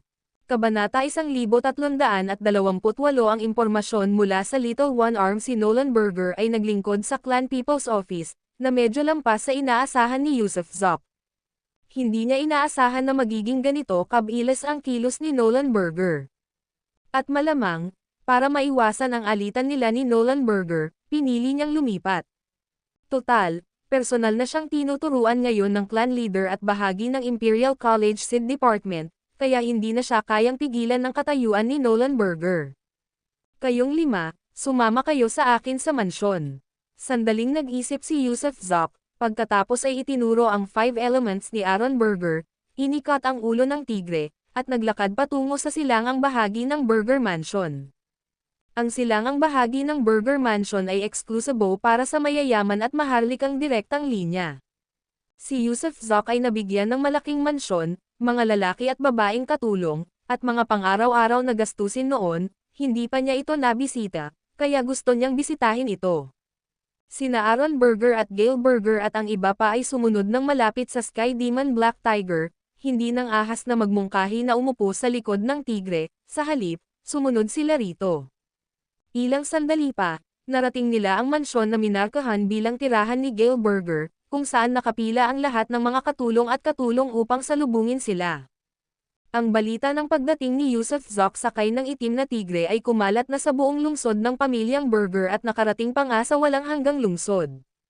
Natanggap ng lahat ng matataas na opisyal ng pamilya Burger ang balita ngunit wala ni isa sa mga kilalang tao ang lumapit upang magtanong. Mag-ayos ka ng lugar na matitirhan ni Big Black, isang silungan na magtatanggol sa hangin at ulan na may espasyo para sa mga aktibidad. Maghanda ka rin ng alak at mga putahe, may mga kapatid akong aasikasuhin. Bagamat wala siyang nakilalang kahit isang katulong, hindi ito naging hadlang sa pagbibigay niya ng mga utos. Ang matandang lingkod na palaging matapat, ay ang punong Kaitiwala na ipinadala mula sa tanggapan ng mga gawaing panloob. Panginoon, sumama ka po sa akin. Ang punong Kaitiwalang ito ay ipinadala mula sa tanggapan ng mga gawaing panloob, na ngayon ay namamahala sa mga gawain sa mansyon. Siyempre, kung gusto ni Yusuf Zok na palitan siya, magagawa niya, dahil kapag ang mga taong ito ay nasa ilalim ng jurisdiction ng kanyang mansyon, ang kanilang kapalaran at kinabukasan ay kanya ng kontrolado. Tumanggo si Yusuf Zok ng may ngiti. Si Ever Loyal ay isang matandang punong Kaitiwala, may uban na ang buhok, ngunit mukhang mahusay siya, natural lamang na isa siyang matalinong individual na nagmumula sa tanggapan ng mga gawaing panloob. Bahagya na naramdaman ni Yusuf Zok na si Gail Burger ay isang mid-level God King. Dinala niya ito sa isang napakarangyang mansyon, at sumasakop ito sa isang malawak na lugar na may artificial na lawa sa loob, na nagtatampok ng isang isla sa gitna at mga pavilion. Pinangunahan ni Ever Loyal si Yusuf Zok papunta sa pangunahing bulwagan, na nagsisilbing silid ng konseho. Matapos utusan ang katulong na maghanda ng tsaa, personal niyang pinuntahan ang kusina upang pangasiwaan ito. Paggalang sa Panginoon. Noon lamang lumuhad sina Aaron Burger at ang iba pa sa harap ni Yusuf Zok at bumulalas bilang paggalang. Dati silang magkapatid, naglalaro, nag-iinuman, at nakikipaglokohan sa mga babae, pero ngayon, masyadong mataas ang katayuan ni Gail Burger, kaya kinailangan nilang lumuhad. Bumangon ka na, mula ngayon, huwag mo na akong tawaging Panginoon, tawagin mo na lang akong Kuya gaya ng dati. Gayon din, ang pang-5, Kuya, pakiusap, iligtas mo ako, iligtas mo ang buhay ko. Hindi ako ang kusang nagulat tungkol sa iyo, kundi si Nolan Burger ang pumilit sa akin, tumayo ang iba, ngunit si Xavier Burger ay patuloy na yumuko sa lupa, umiiyak at nagsasabing, pinilit ako ni Nolan Burger na iulat ka noong una, sinasabihan ako ng masasamang bagay tungkol sa iyo, ang kanyang layunin ay maging isang assistant hall master. Noong una, hindi ako sang-ayon, pero pinagbantaan niya ang nakababata kong kapatid na babae. 12 taong gulang pa lang ang nakababata mong kapatid na babae. Nanlamig ang mukha ni Yusuf Zok.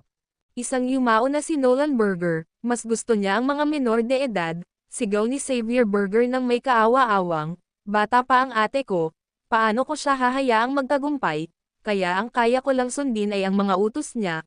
Kuya, humihingi ako ng paumanhin sa iyo, humihingi ako ng paumanhin, humihingi ako ng paumanhin.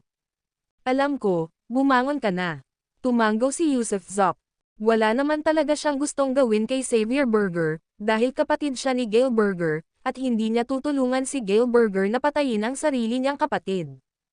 Kuya, ako, nang marinig si Yusuf Zoc na hinihiling sa kanya na bumangon, tila hindi naintindihan ni Xavier Berger, hindi alam ang gagawin ng ilang sandali.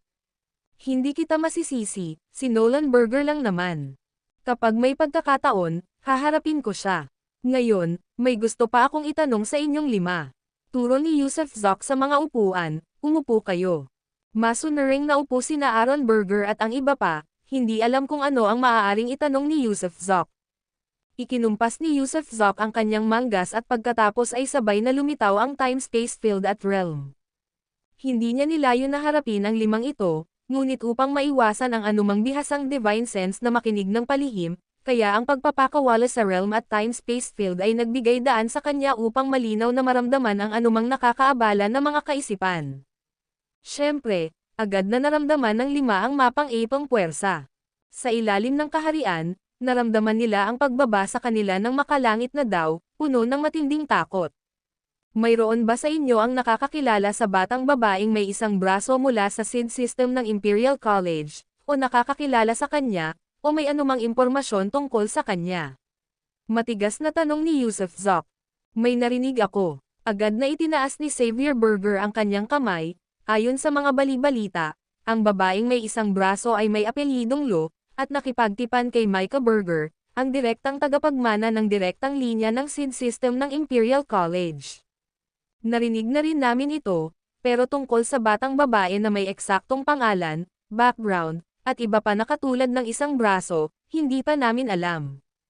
Nangyari rin ang pangyayaring ito mahigit 20 taon na ang nakalilipas, nag-iinspeksyon ka sa labas, at ang angkan ay nagdaos ng isang engranding seremonya ng pakikipagtipan. Kumunot ang noo ni Aaron Berger at sinabing, Kuya, ano ang pinag-iisipan mo tungkol sa kanya? Ang babaeng may isang braso ay nakatakdang ikasal kay Micah Berger, kaya hindi mo dapat siya ang piliin. Wala ka rin bang tiyak na impormasyon tungkol sa kanya? Kumunot ang noo ni Yusuf Zoc, kung gayon, sino ang maaaring mas nakakaalam? Xavier, mas marami pang alam si Xavier, malakas na wika ni Xavier Berger. Narinig kong sinabi ni Xavier na sinundan niya ang batang babae gamit ang isang braso para manggaso sa labas, at inabot sila ng 3 buong taon, siya ang responsable sa pinakadulong bantay. Nako, kung gayon sunduin mo agad si Xavier Berger. Aaron, sumakay ka sa itim kong tigre, sabihin mo lang na tinatawag ko si Xavier Berger para sa isang negosyo, kunin mo ang token ko. Diretsyong inihagis ni Yusuf Zoc ang waist badge kay Aaron Berger, na nasalo naman ito at saka tumakbo palayo. Nakasakay sa isang Sky Demon Black Tiger, hindi ba't kamangha-mangha ito? Ang itim na tigre, si Big Black, ay dating natutulog sa looban, inaayos din ng mga katulong, sinisipilyo at hinuhugasan. Nang dalhin ni Aaron Berger ang waist badge ni Yusuf Zoc, maingat na ipinaliwanag ang dahilan, malamig na tiningnan siya ni Big Black, sakay na. Nagsasalita ng wika ng tao. Tumalon si Aaron Berger papunta rito, at pagkatapos ay tumalon palabas ng mansyon ni Gail Berger ang itim na tigre, tumakbong ligaw sa mga lansangan. Sa oras na kinailangan bago nakapagtimpla ng tsaa, ibinalik ng itim na tigre at ni Aaron Berger si Xavier Berger, kahit ang kanyang baluti ay hindi pa nahuhubad, nakadamit pa rin bilang isang divine warrior. Ancestor, nakakatuwa yon. Haha, sa buong buhay ko, ang sumakay sa isang Sky Demon Black Tiger, nakakatuwa talaga, nagmamadali kang makipag-inuman sa akin, di ba? Nasaan ang inumin, bakit hindi pa naihahain? Nasa kwartel noon si Xavier Berger, kaya medyo bastos siya, at hindi na nag-abala pang makipag-usap kay Yusuf Zoc ng mga formalidad. Ikinumpas ni Yusuf Zoc ang kanyang mga manggas, isinara ang mga pinto ng pasilyo, pagkatapos ay pinakawalan muli ang kaharian, at nagtanong sa mahinang boses, Xavier, ulitin mo ang lahat ng alam mo tungkol sa babaeng may isang braso, sabihin mo sa akin ang lahat ng alam mo. Yung babaeng may isang braso. Ang nobya ni Micah Berger. Sandaling natigilan si Xavier Berger. Tumango si Yusuf Zoc, oo, sabihin mo na, lahat ng tungkol sa kanya. Ang video na ito ay edited by Herban Storytelling. Kabanata 1329 ang malungkot na munting may isang armadong lalaki, Humigit kumulang mahigit 20 taon na ang nakalilipas, bago pa man ikasal si Amber Vance kay Micah Burger. Isang araw, ang mga matataas na opisyal mula sa Forbidden Army Department ay pumipili ng matatalino at may matipunong pangangatawan para humawak ng isang gawain. Napili ako noon, pero noon ay hindi ko alam kung para saan kami kailangan. Sinimulang isalaysay ni Xavier Burger ang sitwasyon noon, habang si Yusuf Zoc ay hindi nagmamadali at nakinig lamang, dahil kailangan niyang malaman ang bawat detalye tungkol kay Amber Vance upang makagawa ng tamang pagsusuri. Nagpatuloy si Xavier Burger, noong panahong iyon, 200 sa amin ang napili. Siyempre, kaming 200 ay isang minorya lamang, ang mga tao ay pinili rin mula sa ibang mga kwartel, mayroon pang ang mga Junior God Kings, Divine Emperors, at iba pa. Nagtipon kami sa isang banal na barko sa labas ng South City, at saka namin nalaman na may isang maharlikang sakay nito. Ang maharlikang ito ay lalabas sa Pangangaso, at kami ang responsable sa panlabas na paligid ng mga lugar ng Pangangaso. Pagkatapos, nakarating kami sa South Suburb Hunting Ground, isang natural na lugar ng Pangangaso na may hindi mabilang na mga celestial beast. Doon ako bumaba sa barko, at nakita ko ang batang si Amber Vance. Nawalan siya ng isang braso, at naging mausisa kami noon, dahil para sa mga nilalang na tulad naming mga Diyos, ang isang nawalang braso ay maaaring tumubo muli. Kahit hindi, pamilya Burger pa rin naman ito, ang pamilya Burger ay mayroong napakaraming mahahalagang materyales at kayamanan, ano pa nga ba ang halaga ng isang braso para sa kanila? Nabalitaan namin kalaunan na si Amber Vance mismo ay ayaw na tumubo muli ang braso, bagkus ay pinutol niya ito bilang tanda ng kanyang determinasyon, na parang may gusto siyang maalala. Siya, kasama ang ilang iba pang mga babae, ay pumasok sa mga lugar ng Pangangaso upang mangaso, at habang tumatagal, mas naunawaan namin siya.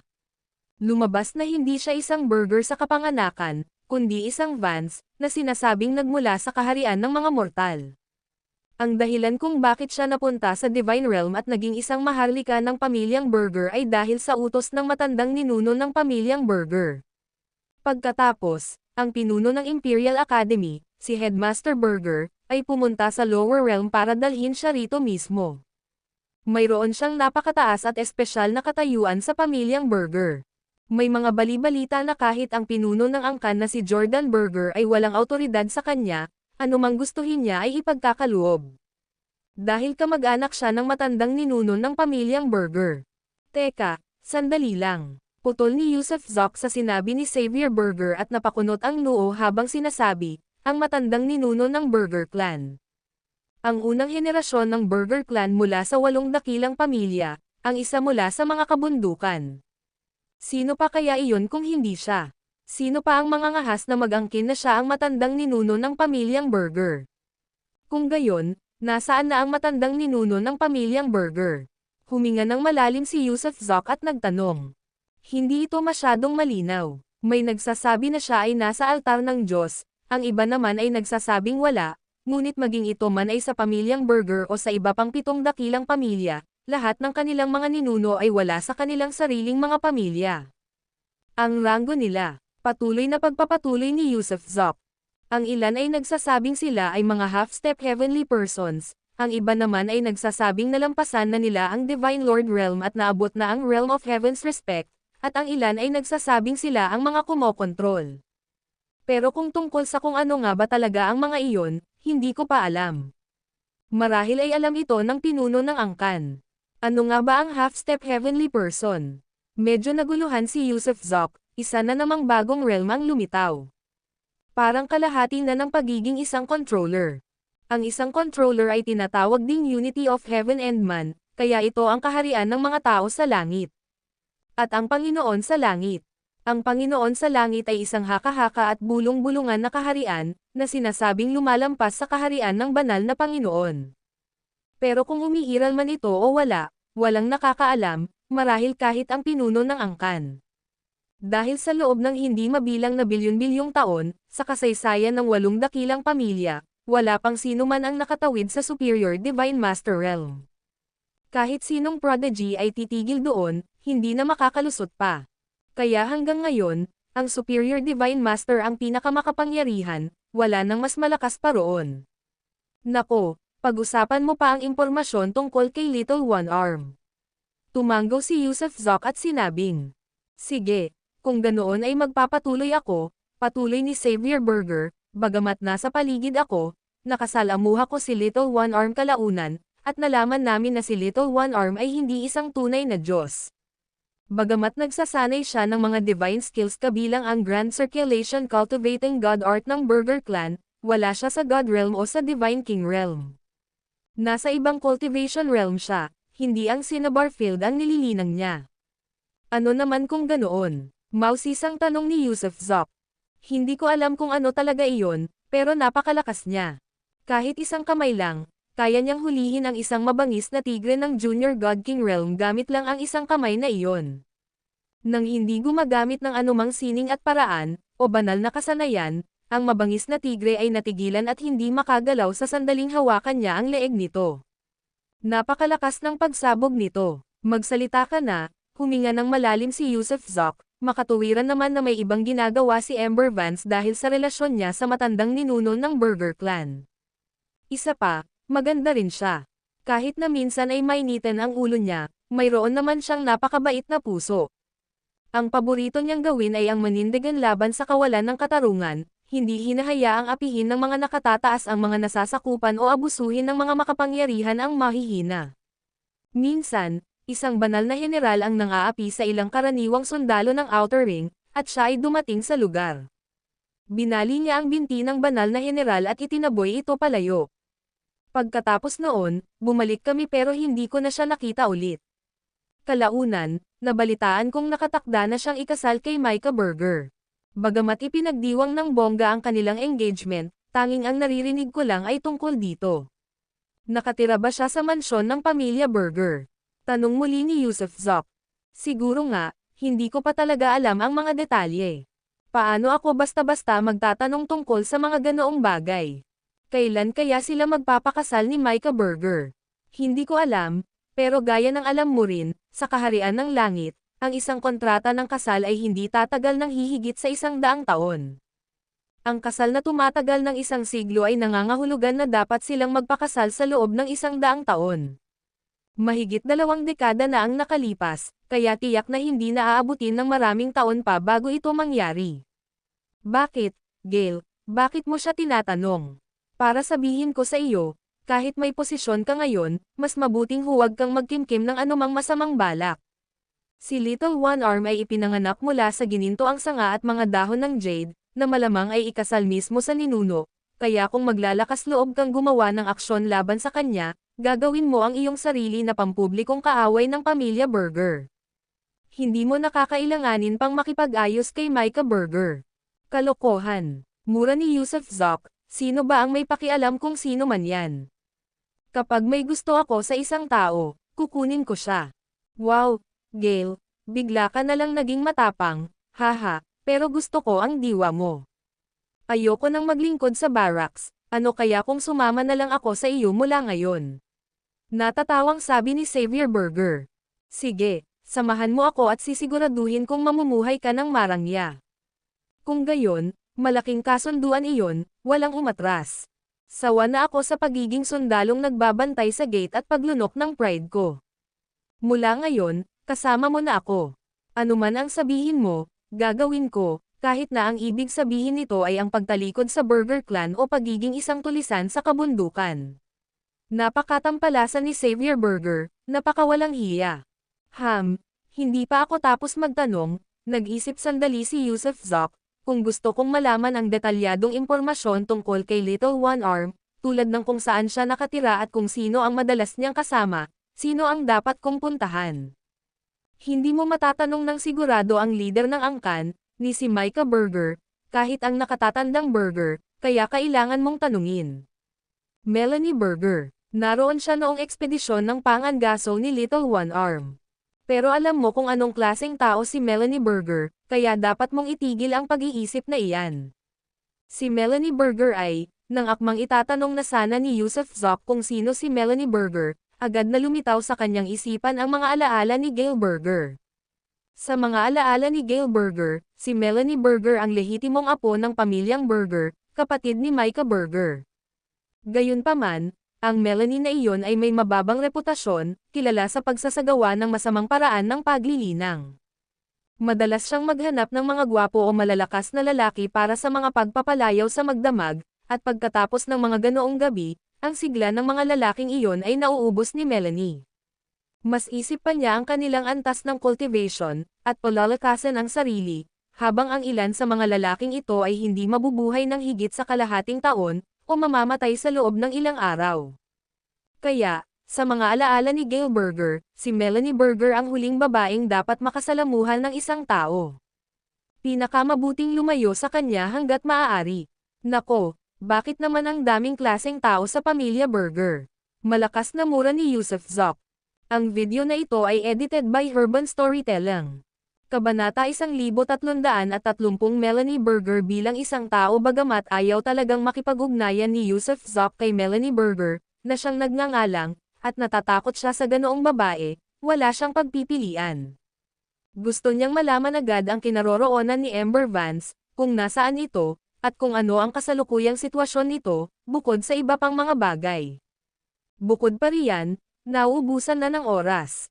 Kung sakaling magpakasal si Amber Vance kay Micah Berger balang araw, nangangamba siyang lubos niya itong pagsisisihan. Pagkabalik sa tahanan ni Gail Berger ng gabing iyon, siya, sina Aaron Berger, Xavier Berger, at ang iba pa ay masayang uminom hanggang gabi, pagkatapos ay naglakas loob na pumasok sa lungsod ng magbukang liwayway kinabukasan. Sa loob ng humigit kumulang 6 na oras, nakatanggap si Yusuf Zoc ng ulat mula kay Aaron Berger. Umalis si Melanie Berger sa kanyang mansyon mga 2 oras na ang nakalipas, pagkatapos ay tumungo sa Stripstone Street, unang binisita si Wolfgang Jai, at pagkatapos ay pumunta sa Lingluo Village, kung saan siya ay kasalukuyang nasa loob pa rin at hindi lumalabas. Ang Wolfgang Jai ay isang napakasikat na tindahan ng merienda, na nag-aalok ng iba't ibang pastry, na espesyal na ginawa para sa mga maharlika, habang ang Lingluo Village ay isang sastre na pumipili ng mga dekalidad na tela para sa iyo at kumukuha ng mga sukat upang makagawa ng mga damit. Bilang isang linglang binibini mula sa Berger clan, si Melanie Berger ay mayroong napakapino na panlasa.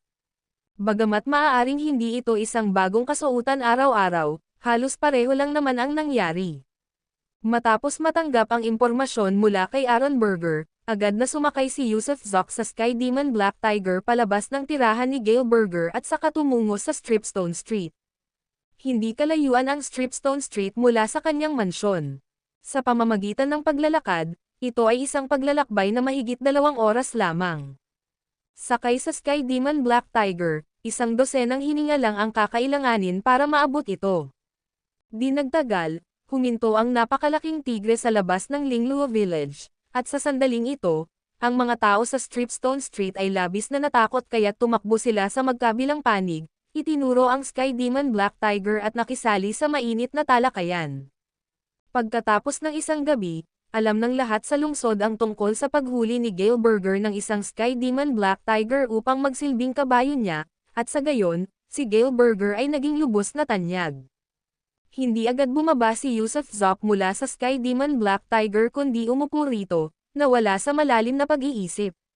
Samantala, napansin ng mga tindera at may-ari ng tindahan sa loob ng Lingluo Village ang napakalaking itim na tigre na parang ulap na nagpapadilim sa kalangitan, na nakaharang sa kanilang mga bintana.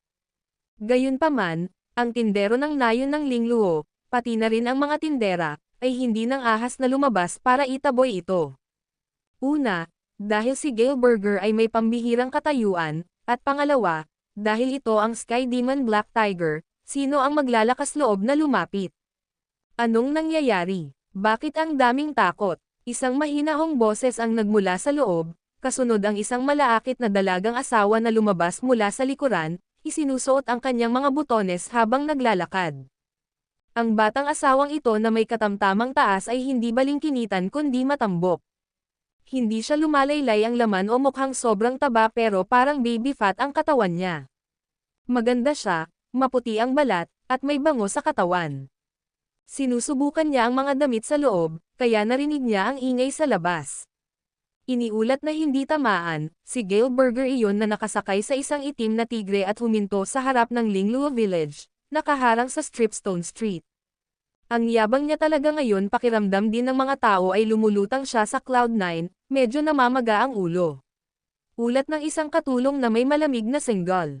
Gail Berger. Nang marinig ang ulat ng katulong, napataas ang kilay ni Melanie Berger, isa talagang maalamat na tao ang lalaking ito. Taglay ang antas ng cultivation ng isang Diyos, nalagpasan niya ang Ironman array sa siyam na stands, at iyon ay sa napakaikling panahon. Bilang apo sa ina ni Sabrina Dixon ng Dixon Clan, malamang na mayroon siyang ilang mga sikreto. Ngayong paborito na siya ni Lolo, hindi na mahalaga ang kaunting pagmamalaki ng ulo. Tara na at tingnan natin kung ano talaga ang ugali ng lalaking ito. Hindi pa nakikita ni Melanie Berger si Gail Berger, kahit pareho silang may apelyidong Berger, napakarami nila na may ganoong pangalan, kaya normal lang na hindi niya ito nakita. Sinundan siya palabas ng tindero ng nayon ng Lingluo, kasama ang isang grupo ng mga tindera at sastra. Sadyang huminto si Yusuf Zok sa labas ng Silk Brocade Village at nagkunwaring malalim na nag-isip na parang may bigla siyang naalala na isang mahalagang bagay at nagmuni-muni. Nang marating ng grupo mula sa Lingluo Village ang pasukan, biglang nagliwanag ang mga mata ni Melanie Berger. Sa totoo lang, napakagwapo ni Gail Berger. Minana niya ang mga katangian ng pagkabalisa mula sa kanyang ina, na mayroong malinaw na mukha, isang pares ng makakapal na kilay na hugis espada, at isang matangkad at maayos na katawan na nagpapakita ng isang malakas at matatag na imahe. Kung titingnan mula sa gilid, para talaga siyang isang makisig na binata. Nabanggit dati na si Melanie Berger ay yung tipong naglalaro sa tubig, pumipili ng gwapong lalaki para sa dual cultivation at pagkatapos ay inuubos ang kanilang young energy at antas ng cultivation. Nakakatakot ang kanyang masamang paraan ng paglilinang, at nagkataon din na labis siyang nahahaling. Kaya naman, sa unang pagkakataon na nakita niya si Gail Berger, kumislap ang mga mata nito, at ang presensya ni Gail noong panahong iyon, na para bang isang haring namumuno sa mundo, na nakasakay sa Mar-Eagle na Sky Demon Black Tiger, ay nagbigay sa kanya ng walang kapantay na kabayanihan. Kamangha-mangha, kahanga-hanga, kahanga-hanga. Klakpak, klakpak, klakpak, biglang pumalakpak si Melanie Berger at nagkusaring magsalita. Siya ang tipo ng babae na may malaking masamang puso. At nang marinig ni Yusuf Zok ang pagpalakpak niya, agad siyang natauhan, syempre, nagkunwari siyang nagulat bago kumunot ang noo at tumingin kay Melanie Berger at malamig na nagtanong, "Binibini ka ba ng aling pamilya na nang ahas na guluhin ang aking cultivation?" Hehe, namamagitan si Tio Gail sa gitna ng kalye, hindi naman talaga kasalanan ng pamangkin ko yon, di ba? Mahinang tumawa si Melanie Berger. Pamangkin, ikaw ay, tiningnan siya ni Yusuf Zok ng kakaiba. Ang aking ama ay si Aaron Berger, at ako naman si Melanie Berger. Ikinagagalak kong makilala ka, Tio Gail. Formal na pagpapakilala ni Melanie Berger. Ah, ang batang binibini pala. Nagulat na tumayo si Yusuf Zok, mabilis na tumalon pababa mula sa likuran ng itim na tigre, at saka yumuko kay Melanie Berger, paumanhin sa anumang pagkakasala ngayon, sana ay maging mapagbigay ang batang binibini. Pamangkin ko ang naging bastos sa pag-istorbo sa pagmumuni-muni ni Tio, nako, nako. Yumuko rin si Melanie Berger, isang napakagalang na kilos. Nagkataong may bigla akong naalala, kaya nakalimutan kong nasa gitna pala ako ng Stone Street, pero anong ginagawa mo rito, binibini? Kakagawa ko lang ng ilang damit at pupunta ako rito para subukan ang mga ito. Saan ka pupunta, Tio? Mukhang napakabangis ng itim na tigre mo. Gusto ko rin sanang sumakay dyan, kung maaari. Haha, syempre, ayos lang. Kailangan lang sumakay ng batang binibini. Tumawa ng malakas si Yusuf Zok. Kung gayon, magiging komportable na si Melanie. Sa mahinang tapik ng kanyang mga daliri sa paa, tumalon si Melanie Berger sa likod ng itim na tigre at sinimulang haplasan ang balahibo nito, habang pinuri, may bahid ng kabayanihan si Tio. Nabalitaan kong halos 1,000 mula sa The Eight Great Families, seed system ang humabol sa Black Tiger na ito, pero ang libo-libong iyon ay walang-wala kumpara sa kung gaano kabanggas si Tio na nag-iisa. Sasakay lang ako sa labas ng lungsod. Samahan mo ba ako? Tumalon din si Yusuf Zok papunta sa likod ng itim na tigre. Syempre, sasamahan kita, patuloy na tango ni Melanie Berger. Binibining batang babae, hindi po dapat, Nang marinig ng mga katulong na aalis ng lungsod si Melanie Berger kasama si Gail Berger, lahat sila ay nabalisa, dahil misteryoso si Gail Berger, at kung sasaktan niya si Melanie Berger, hindi ka panipaniwala ang kahihinatnan. Wala kang kailangang ipag-alala. Kung nandito sina Tio Gail at ang itim na tigre, sino ba naman ang makakagawa ng kahit ano sa akin? Tama, Tio Gail. Tama, makakaasa ka. Isasama ko lang ang batang binibini mo para mamasyal at babalik ako maya-maya. Tinapik ni Yusuf Zok ang itim na tigre at sumigaw, Big Black, lumabas na tayo ng lungsod. Whoosh, tumalon si Big Black at tumakbo palayo na parang kidlat at hangin. Ang bilis naman nito, Tio, medyo natatakot si Melanie, sa sandaling iyon, biglang sumigaw sa gulat si Melanie Berger at saka sumugod paarap para mahigpit na hawakan ang baywang ni Yusuf Zok. Sinasadyang idiin ang malaki nitong dibdib sa likod ni Yusuf Zok. Sa kaibuturan niya, nagmura si Yusuf Zok, Sus Mariosep, tinatawag akong tiyo ng bibig niya, pero ang mga kilos niya ay hindi tama. Ang sama ng babaeng ito. Pero teka, ang lambot naman. Titiisin ko na lang. Isang ngisi ang sumilay sa sulok ng labi ni Yusuf Zok.